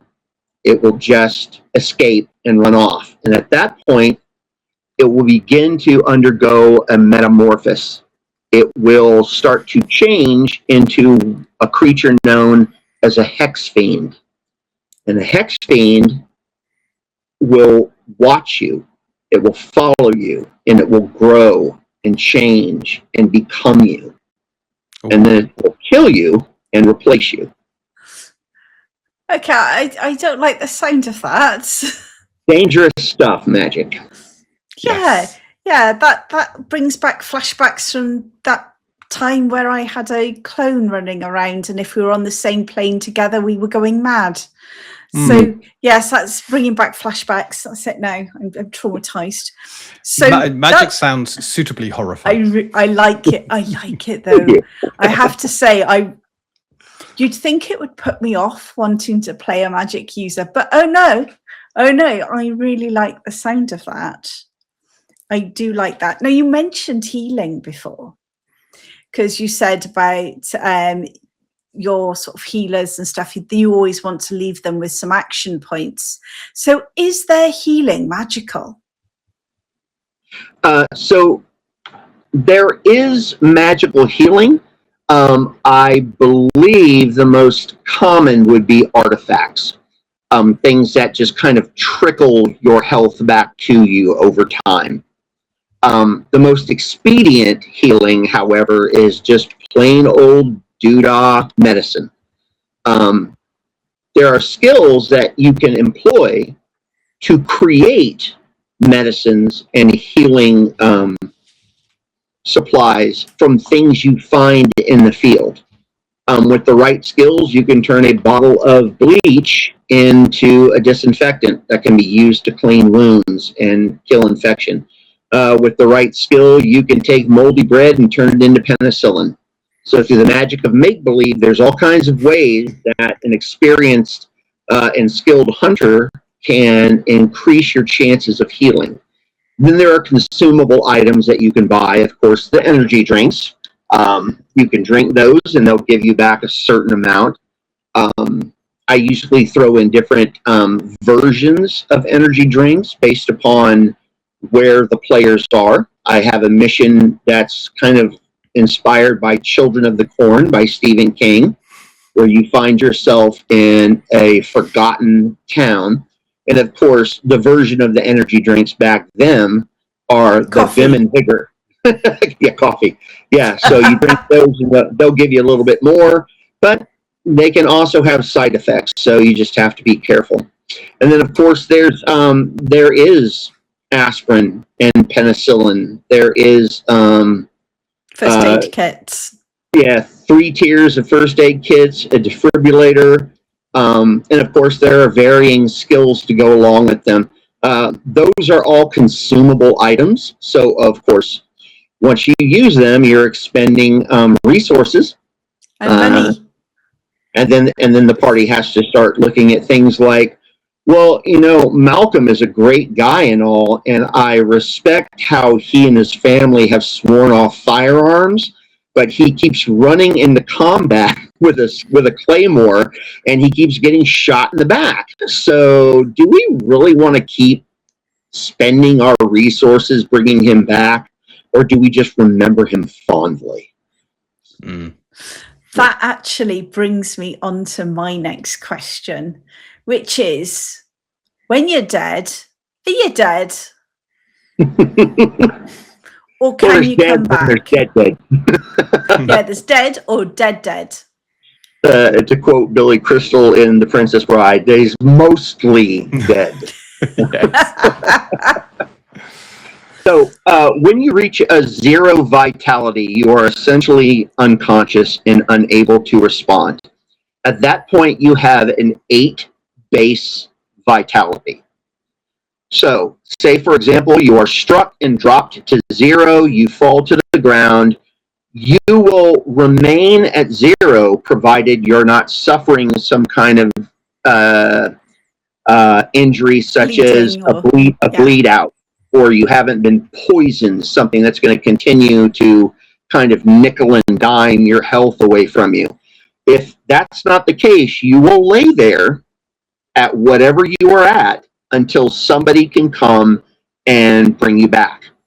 However, if you suffer damage and you have a 10 vitality and you get hit for 20 vitality damage, you're dead.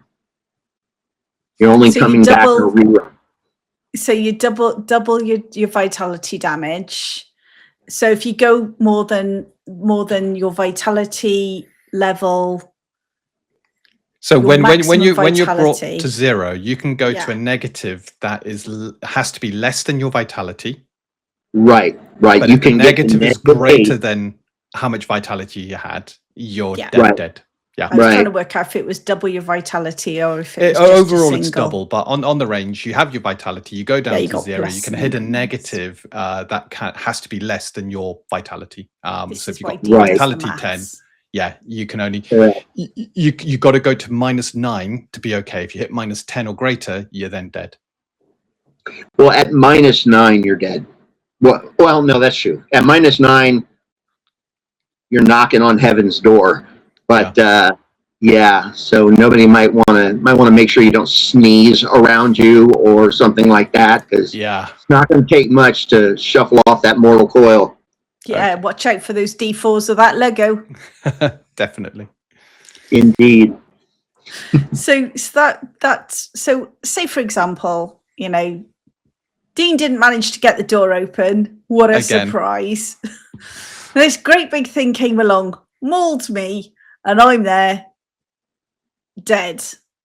Mhm. So I've gone past my vitality. Is there any way to bring me back from dead?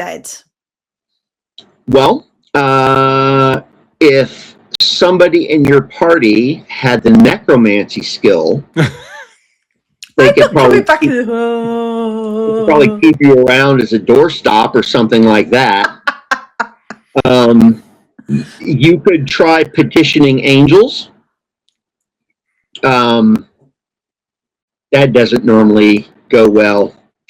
No. Demons will be more likely to help you out than angels, but the cost is you might as well just give up being a hunter. So yeah, the best way you can serve your party once you're dead is all the stuff in your pockets. Great. So they're going to ransack my pockets for loose change. That's just what I like to hear. So my last thing is all about something that Dean and I refer to as game-breaking spells. And because from what you've said, this is basically a setting on Earth, and it's just the fact that people don't know this is going on. Do you have those sort of spells like teleport or, you know, miracle or wish, things like that, or do they not exist in your system? They do to a degree. As strange as it may sound, given the fantastical nature of the game, I try very hard to keep it as grounded in reality as possible. I want the setting to be something you can relate to and put yourself in easily. I want it to become part of the characters. I want it to kind of become a character in and of itself. So there aren't any really defying the laws of reality kind of spells, unless you have made some very, very powerful friends that can do some very, very powerful things at a very, very high cost. Yeah. Now, there are things that can, there are artifacts can help you do some things that are pretty crazy. Artifacts, there's 3 tiers of artifacts, and they are all magical items.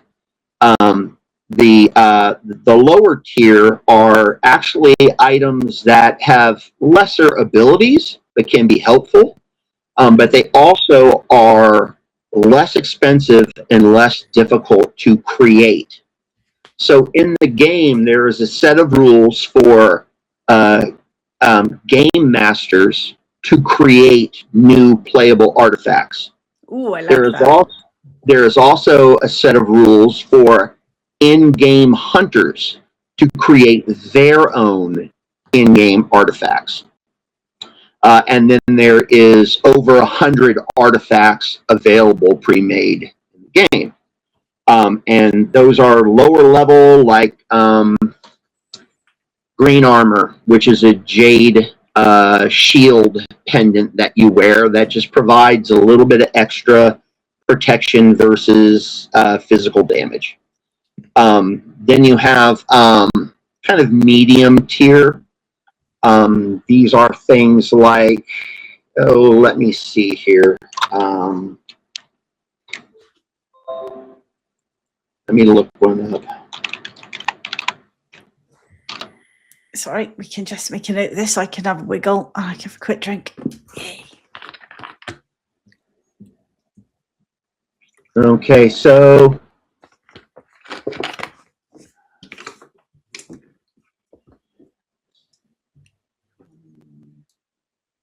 yeah, so they are common, rare, and mythic. Those are the tiers of artifacts. I'll give you an example of each one. So the green armor would be a common one, not too difficult to make, fairly easy to replicate. Something you could probably buy from a magicker that is friendly to the cause. Rare would be, so there's an artifact called Ushabti, which is an Egyptian artifact. And so the Ushabti was a figurine that was used in ancient Egyptian funeral rites. When they were placed in tombs, they were intended to act as servants or minions for the deceased. And so this is actually from historical fact. I like to include as much of that as I can in the game. This figurine will essentially is used if you enter the void. Now, the void is, we're going to get a little deep here. There's 4 realms of existence in Supernatural Hunter. There are 4 planes of existence. There's the physical plane, which you exist on. There is the ether plane, which is kind of like, it's where you get your fairies and your fays and your fauns and things like that. It's kind of like Alice in Wonderland if everything wanted to murder you. I don't want to go there. No. There is the nether plane, which is the shadowy dream world. And that's where you get like your Freddy Kruegers and your dream monsters and things like that. And then Also there's don't the wanna go spirit there. realm. Sorry? Also don't want to go there. It is a very silly place. And then there is the spirit realm. And the spirit realm is where the Angelus and the Demonians coexist. There's an entire mythology about the tale of creation. And during this, it explains how the celestial servants of the One created this plane, and with the agreement that once it was done, they would be able to stay there for eternity and live in the light of the One. And then the One agreed to it, but then screwed them. And so the ones who were not smart enough to keep their mouths closed were banished to a different frequency where they coexist on the same plane but are intangible to each other. And so they're constantly tormented by seeing the others. And they fight their war on Earth, but there are rules that apply to it. And so the area in between these planes, this great nothingness, is the void. So if a hunter is powerful enough to astrally project and travel through the void, the Ushabti will guide them. It departs them and appears in front of them, and they just follow it. So that would be a rare artifact. A mythic would be like Wormwood's tongue. No, I'm sorry. Wukong's crown. Here's a good one. Wukong's crown. So, 500 years, Wukong lay under the Buddha's mountain until one day a traveling monk found him and offered to release him. And so this is taken straight from the Monkey King legends from China. Yeah. Mm-hmm. Yeah. So we've included all kinds of different things from all kinds of different realms. Nothing I can get sued over, so that's good. But, we always got to be careful of that. Sorry? We always have to be careful of that. Don't want to give them any opportunity. Always in the back of the mind.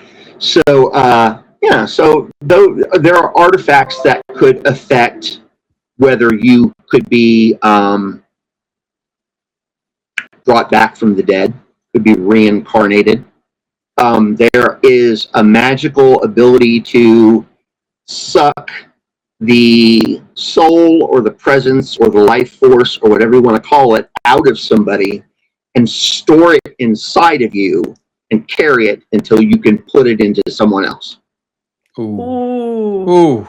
which can Yeah. cause all kinds of fun scenarios for the players when you have two players playing one hunter. Yeah. That would, yeah. I could see how that would go.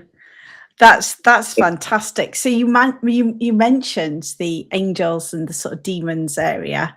So my last question, just around spells and stuff, is around divinations. Mhm. Is it possible to use divinations to get answers to questions? Yeah, actually, there is a skill called prayer. And prayer is it's a little different than what one might think it is based solely on the name. Essentially, you just put something out there and you hope that you get a response.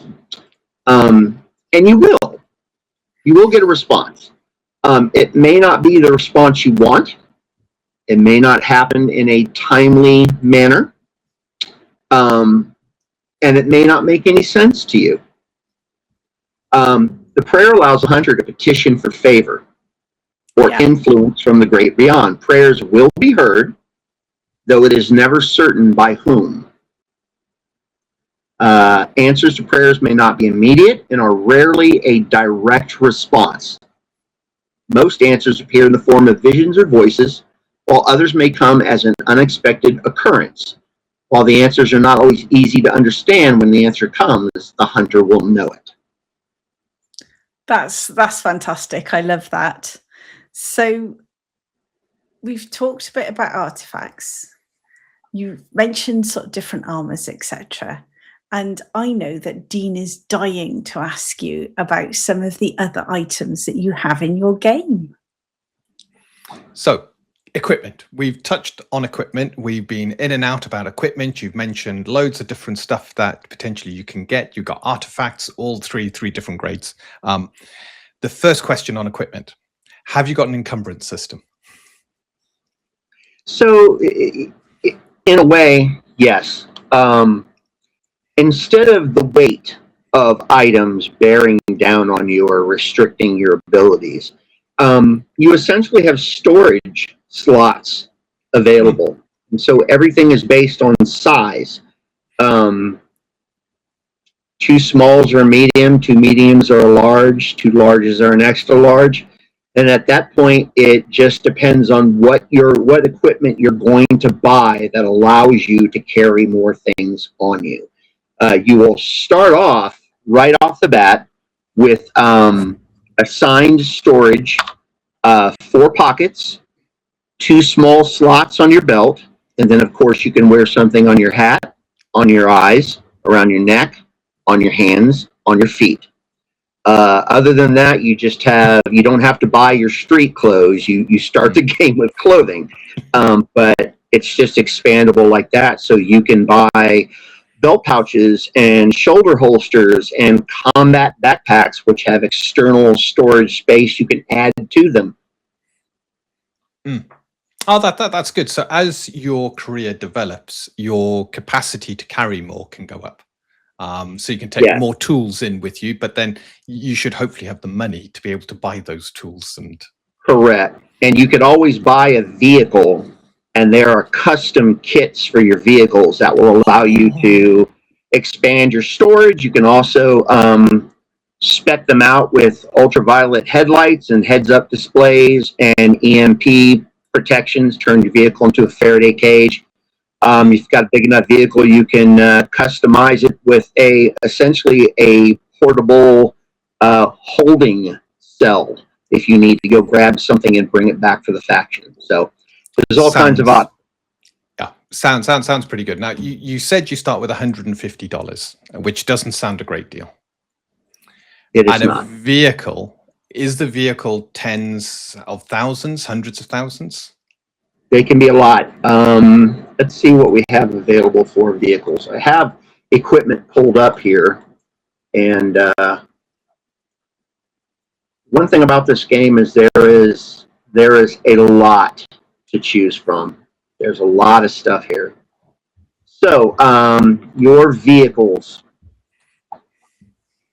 you can purchase everything from a cargo trailer, a compact car, a helicopter, a motorcycle, pickup truck, jet plane, prop plane, four-door sedan, sidecar, speedboat, an SUV, and a passenger van. So those are your options. And for example, these are, of course, pre-Trump prices. So remember the magic of make-believe. That's how we do it. Yeah. So for example, you might buy a compact car for $1,900. Not going to be super, but it'll get you from A to B. It has an occupancy of 3, which is you can fit 3 people into it. It moves 85 spaces per round, and it has a durability rating or vitality of 70. Wow. So yeah. And it has great gas mileage, ease of driving. This 2-seated hatchback makes maneuverability fun. Yeah. It comes with its own advert. Brilliant. What's the most expensive vehicle? I'm going to say probably a jet plane. I'd like a jet plane. I think my mage would love a jet plane. Definitely would want. Dean, can I have a jet plane, please? Well, how much is it? So a jet plane comes in at $90,000. So that's not bad. Not bad change. They're small. Get 2. Yeah. They have an occupancy of 12. Their movement per round is 300. Their vitality is 500. Wow. So they can't afford to fuel it though. Yeah, definitely can't. Running costs are through the roof. It is the Hewley Korg Validator. It's the premier private craft for the South American jet setters. Yeah. Don't mind the rattling. This lady's got character. Yeah. Oh, brilliant. So if you want to get to where you're going fast, that's the vehicle for you. New hunters will often have to rely on public transportation. So how much is a bus pass? I don't think I've ever actually charged anybody for that. I think the faction ponied up that. But yeah, the first mission that I ever wrote, you get off a Greyhound bus 9 a.m. Monday morning, and that's where the mission starts. That's cool. That's brilliant. It really feels like until you make a name for yourself, you are really struggling. Yeah, hunters make bupkis. They're poor people. So, training costs $20 when you create your character. Can you continue training, and does it always cost $20? As long as you have the money, you can train as much as you want. You can learn. You can pay somebody to teach you all the way up to 4th level, but it is costly. Okay. Yeah. So there's nothing stopping a character. You come into some good money. Instead of buying a vehicle, you're just going to buy all the skills. I have had that happen. Right. Is there a time taken to learn these skills? I would consider that an optional thing. We don't really play between missions, so we can always say that, you finished your last mission and it's been a year. It's been a couple of years since you've gone on a mission. You've gone on hiatus and got yourself some learning, and now you're ready to go. Yeah. Okay. Fantastic.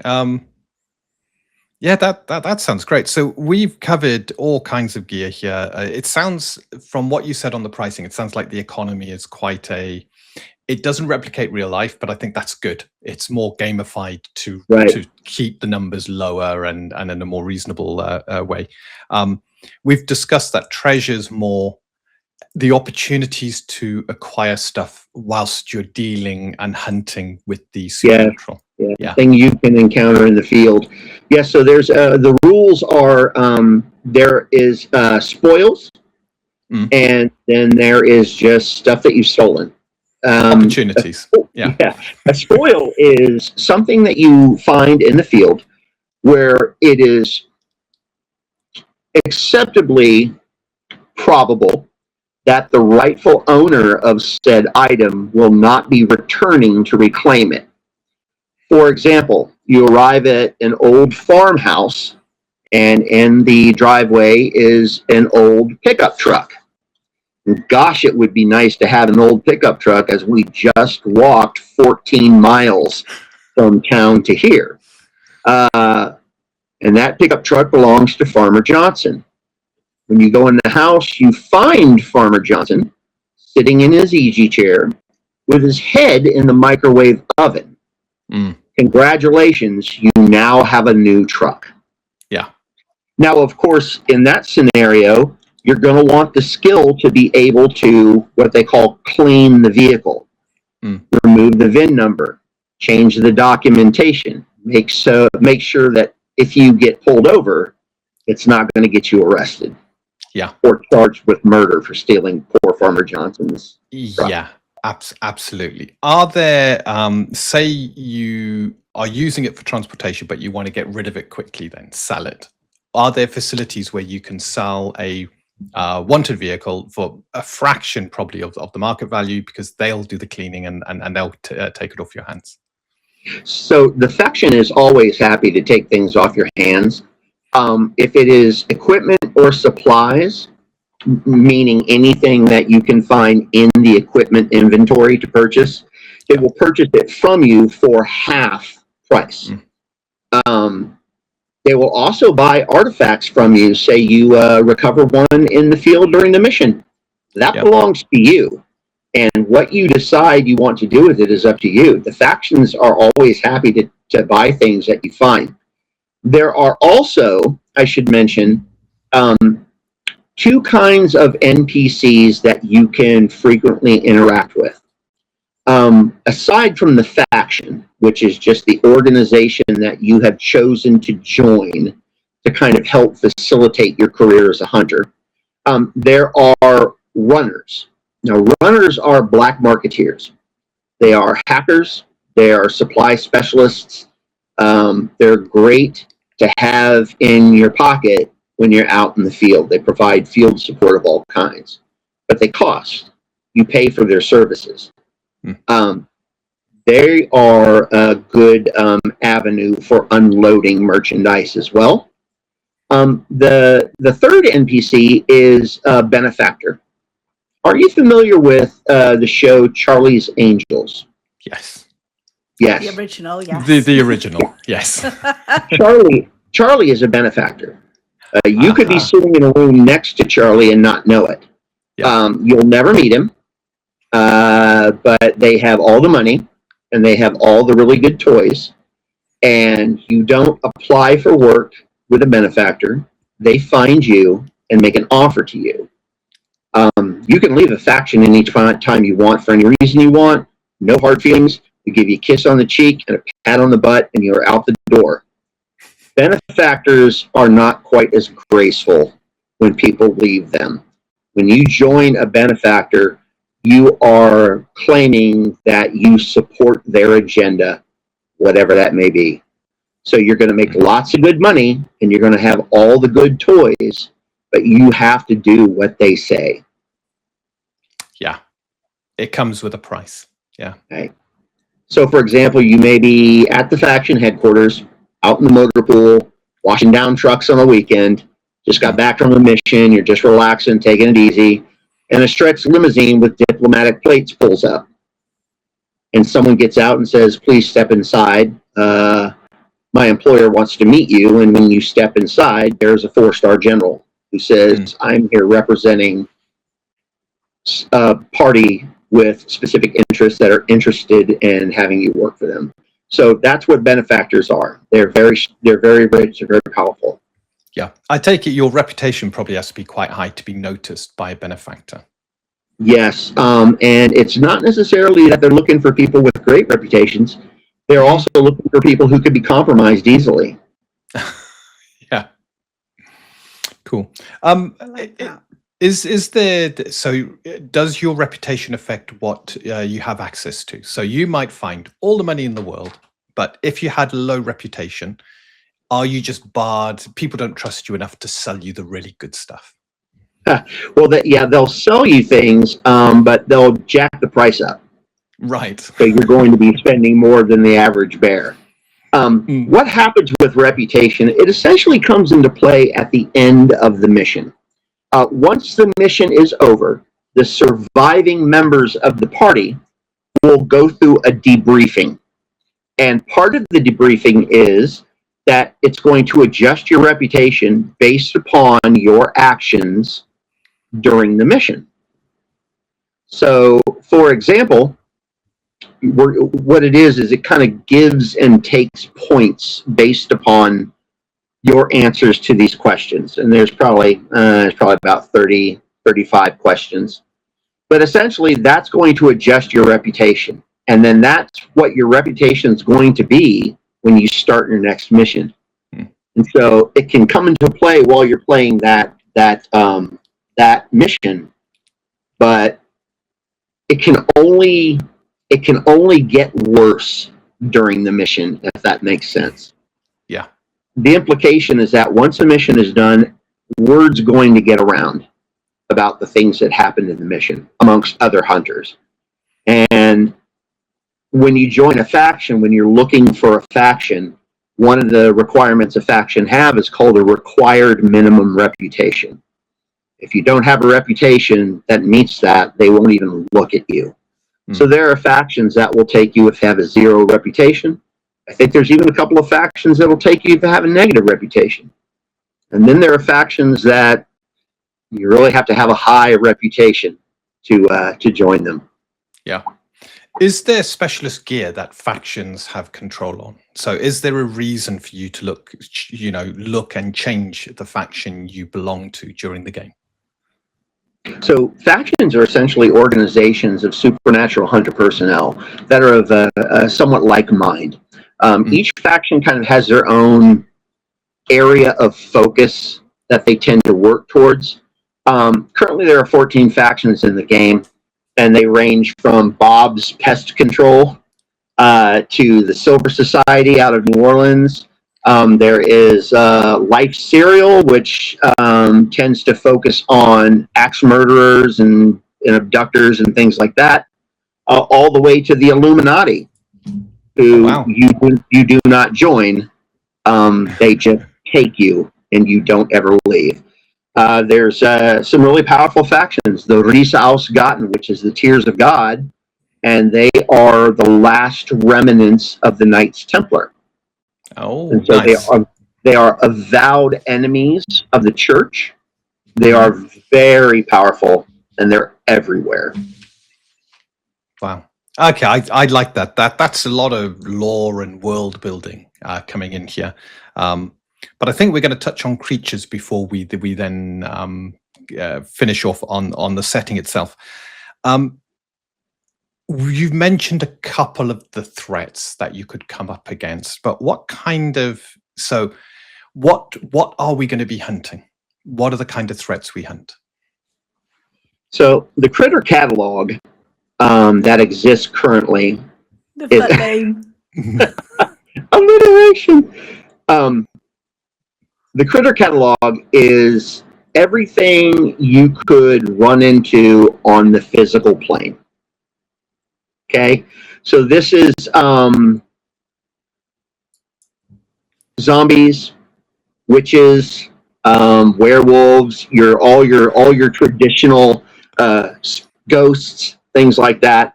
And then there's a lot of unique stuff that I've just kind of come up with. Let me give you an example.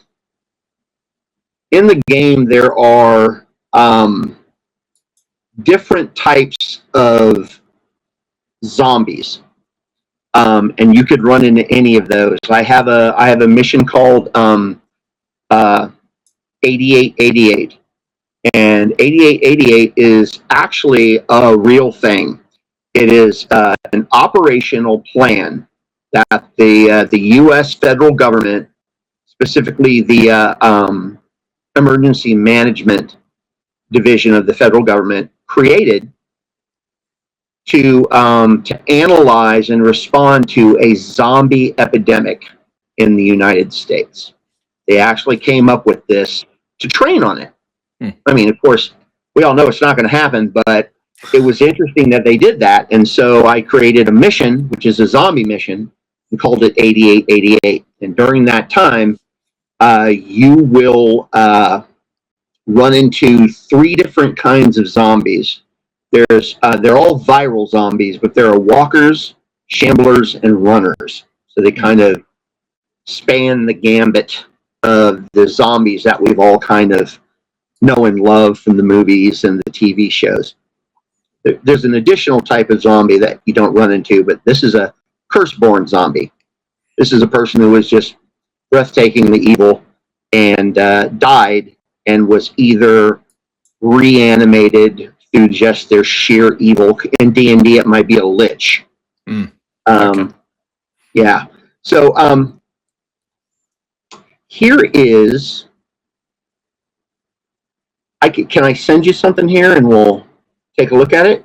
Yeah. Yeah. Great. So the layout of these are essentially kind of based off of the monster manual in D&D. I mean, the statistics and whatnot.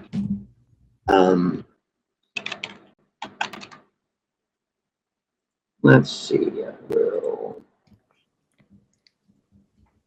send this to you. All righty. So this is a psychic vampire. They're kind of a different take on vampires. I mean, they are a traditional vampire in that they survive by victimizing humans. And so that clearly places them comfortably within the realm of righteous kill. Yeah. But there are ancient vampires in this game. There are viral vampires. And then there are the psychic vampires. These are, I show this because these are particularly difficult to hunt because they don't look different from anybody else upon initial glance. And they can feed by just lurking in crowds. Ooh. By the time you realize something is wrong, it's often after the fact. And so this is a difficult nut to crack. So we have, did you receive it? Yep, Just checking. Yeah. Okay. So you're looking at it. We have type. There's only several types. Humanoids, beasts, spirits, things like that. Base health. That's their base vitality. And these stats are based upon one base level critter encountering one hunter. So the GM is just kind of going to have to adjust to this to kind of adjust the threat level depending on the hunters. So here Okay. is your vampire psychic is now on the screen, so we can see it's humanoid, base health 20, base essence 60. Have to say that's quite a scary looking creature. So question I've actually got for you, as I say, scary looking, is who are your artists? AI. Sorry, I use almost. Yeah, I almost use strictly AI imagery. So it's that's fair enough. And you know something, when we're creating items, I completely understand that. There's a lot of indie TTRPGs that use AI to create images, but that is a really good one. I think that's very good indeed. So this is where you've got your defense, you can see other, and you can see your lore. Yeah. Nice. So base essence, I'd like to look at that stat for a second. So base essence is an optional stat.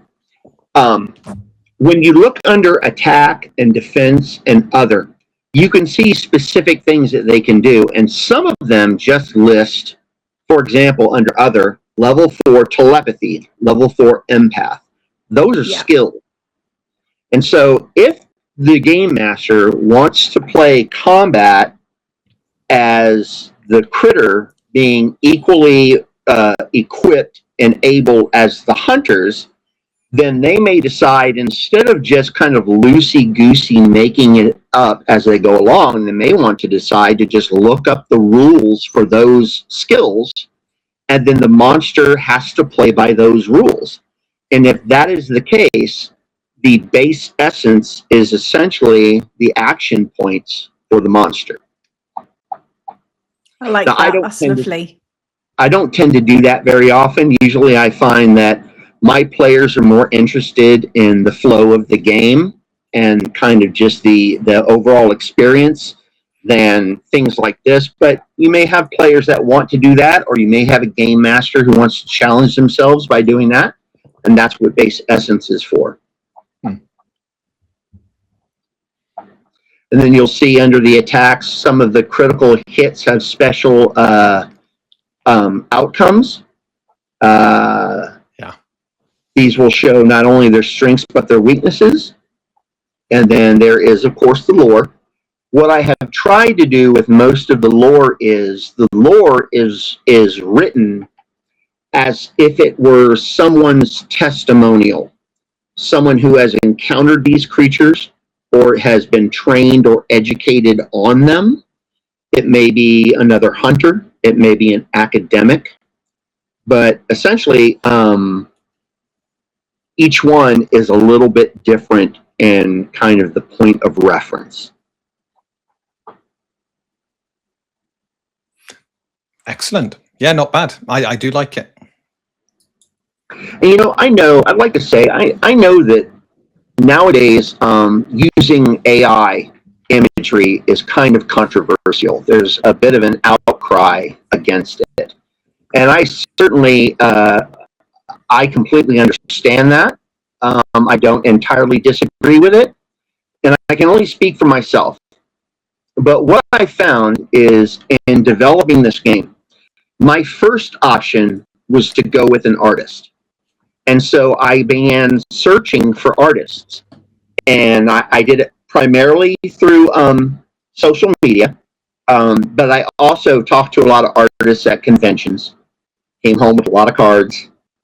And my approach, I thought, was pretty straightforward. I have a book. I'm going to need this many images in this style. Is that something you can do? Oh, well, yeah. Well, I mean, we can talk about it. Okay, great. So could you, if I gave you like a brief description, could you just sketch something out to show me that you're getting what I'm talking about and that your style is something that would work? And sometimes they would, and sometimes they wouldn't. Most often they wouldn't. But the ones that did, it came down to the last question. How much is this going to cost me? And at that point, it was a strange phenomenon. I was really hard pressed to get anybody to just settle on a figure. And so after a long process of this, I just grudgingly accepted that this is not going to happen within a time frame and within a budgetary constraint that I was under, which was I'm the only person doing this game and it's all out of pocket. And then I found we understand AI. that. Yeah, we understand that. We've had to commission artists. We're very lucky. We have found some amazing artists, but we have had in the past some trials and tribulations. So we completely understand what you're saying, and it can be challenging. And especially when you're creating a game on your own, and there's lots of games out there that utilize AI as part of it. Now, if someone is gone down the AI route, that's absolutely fine. It's not as if you're hiding it. It's not as if you're pretending an artist is doing it. And to be honest with you, I think that is better than trying to pretend that you've got artists when in fact you're using AI. Sometimes you have to use AI. I've had a load of grief because I've started to use AI for my thumbnails. Now, we use artists for our game, but I cannot afford to pay an artist to do every single thumbnail. Right. So I understand some of the outcry against AI, but I also understand the fact that it's also a tool, and there has to be a balance in life. And there was the same outcry against digital art when digital art started. So we're slowly making that very dangerous journey through that sort of quagmire of outcry against AI. So I do Right. understand the challenge. And Yeah. I understand. I mean, you've got, say, for example, you've got an entire industry of people who are either artists or aspiring artists, and their plans, probably in some way, shape, or form, are to sustain their lifestyle based upon their income for their efforts, for their artwork. And yeah, I can't say anything negative about that. I wish them the best of luck. But I think through the history of society, that's kind of been the way. It always has been. People have done what they've done and made money off of their skills until someone came up with an easier, less expensive way to do it. And then things changed, and it's scary, and I get that. I don't begrudge anybody for not agreeing with using AI imagery, certainly. The idea of AI, people just using AI to create games like my game, yeah, that's a little discouraging. I could certainly admit to that. But, when it comes to whether AI is a valid form of art, I guess, and I'm sure there'll be people who just strongly disagree with it. We will delve into the depths if we start going down the AI route, and we will get. So I would like to focus on your game because I understand the challenges around it, and I always like to ask about art in games because there are some fantastic artists out there, and it's always nice when we get to this point to ask if you have any artists working with you. And I think at this point we just need to pull it back, otherwise I know we will all wax lyrical about pros and cons and all sorts. This is not to take it away from what you've done, which is fantastic. We have spoken to so many creators, and some of them use AI art for exactly the reasons you said. There are tight budgets, and if you're creating something and want to bring it to market, and that's the only route you can do it, so long as you're open and upfront about it, I think the majority of people don't care. They're after what you've created, and you have a minority that are very vocal, but do you know what? That's a discussion for another day. In the meantime, what a scary creature. I think, it's demonstrated that it is truly a terrifying world we live in. Can you tell us more about the setting? So it's set in modern day, I think you said, to today's sort of timeframes, yeah? Yes, yeah. So, of course, from my perspective, it's set in modern day America, and my missions tend to take place in places that actually do exist, or areas that exist. I may create a town, but it will be in an area that's actually there, and I'll try to include as much historical fact as I can into those settings. So, for example, the mission Something Foul in Denmark. The mission Something Foul in Denmark takes place in a small agricultural town in Denmark, Nebraska. To the best of my research, there is not a Denmark, Nebraska in the United States. So what I've done is created a town, and then in the missions, of course, the missions are laid out very much like Dungeons and Dragons modules. So all of the locations are of the points of interest are mapped. Everyone is detailed out. All of the contents of everything in the building are all listed. So if they're searched, you know exactly what the party finds. And then all of the NPCs are fleshed out. All the stats are available in the mission for everyone, from the town librarian to the bartender to the town sheriff. Yeah, it's pretty detailed. It's pretty encompassing. Fantastic. Yeah. So it gives anybody who's planning to run this game a complete sandbox to which to to chuck their players into to have fun. I take in the modules, kind of pick and choose, and they can alter them if they wish, or just play them through. Yeah, absolutely. I mean, they're skeletons that give you the bare bones of what's going on. They give you the setting. They describe the area of the amusement park, and at that point, the GM and the players explore it and find out what's there. Brilliant. Sounds fantastic. And I mean, we've all seen those horror movies or horror TV shows. In fact, there's a TV show we have fallen in love with called From, and I don't know whether you've heard of it. I love From, yeah. And that is everything you've described has conjured something like that. Those horrifying creatures in the darkness coming out at night, that poor town just trying to survive. Your hunters stumbling into something like that and then trying to figure a way out. I think that's fantastic. Yeah, that show really appeals to me. And, as a diehard fan of Stephen King and the Twilight Zone, to me, I think the best types of horror are the just utterly unexpected atrocity that happens in the most normal places. Yeah. Being attacked by a person who's your bully, and them having no reason to be your bully other than they believe everyone should have a bully. Just that unexplainable, nonsensical reality that horrible things happen just because. Yeah, I must admit, I've always been a fan of James Herbert, and I think some of the James Herbert books could be inspired, but I also think you could actually run a really good Buffy the Vampire Slayer game with this. Oh yes. I think you could easily take sort of the early 2000s sort of Buffy the Vampire Slayer, those sort of things.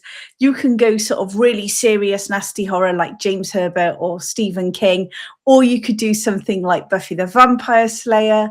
As you were describing the stain, it reminded me of when Willow went bad. Oh yes, with her witchcraft. Yes. And it did. It just reminded me of all of that. And I think that's the essence of your game, is you can see how you could be played. And I can see players being around the table, and especially if they're like me and they read a lot of like James Herbert, or they like sort of Buffy and stuff like that, I can see their brains going, and I could see them creating some amazing times around that table.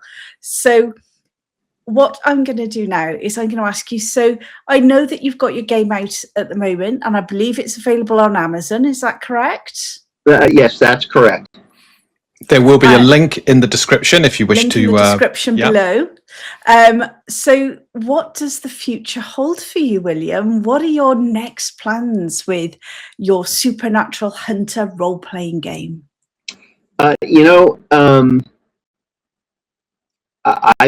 This has kind of been my life for a long time now. And I love what I have, and I fully intend to expand on it. I have more missions to publish. I have more critter catalogs to publish. But I've been running kind of roughshod with this thing for a while. So currently, right now, I'm taking a little bit of a break. I'm still going to go to a few conventions and get the word out and have fun and play with some folks. But I think this year I'm probably going to take it easy. And then my plan is maybe about December is start finishing up my next mission and getting that out. Fantastic. Well, thank you so much for joining us. And for everybody who has been watching, there's a couple of things I would like to mention. And the first thing is, first of all, check out the Amazon link below. The second thing is, if you love your indie games and you want to get to sort of speak to creators, to chat to them, to find out all about it, then why not hop on to our brand new Indie Game Guild, which is a community server on Discord. Everybody is welcome to come along if you love indie games. There are loads of creators on there. We're growing at the moment, but hunt us out on Discord. Come and join us. And with that, I would love to thank William for joining us today. Dean, I think we've had a fantastic time. Oh, we have. It's been brilliant. Another great interview. And William, fantastic system. So different. I like it. I really do like it. Thank you so much. And with that, we will say good night for the evening. And with that, we will see you on the next Indie Game Spotlight.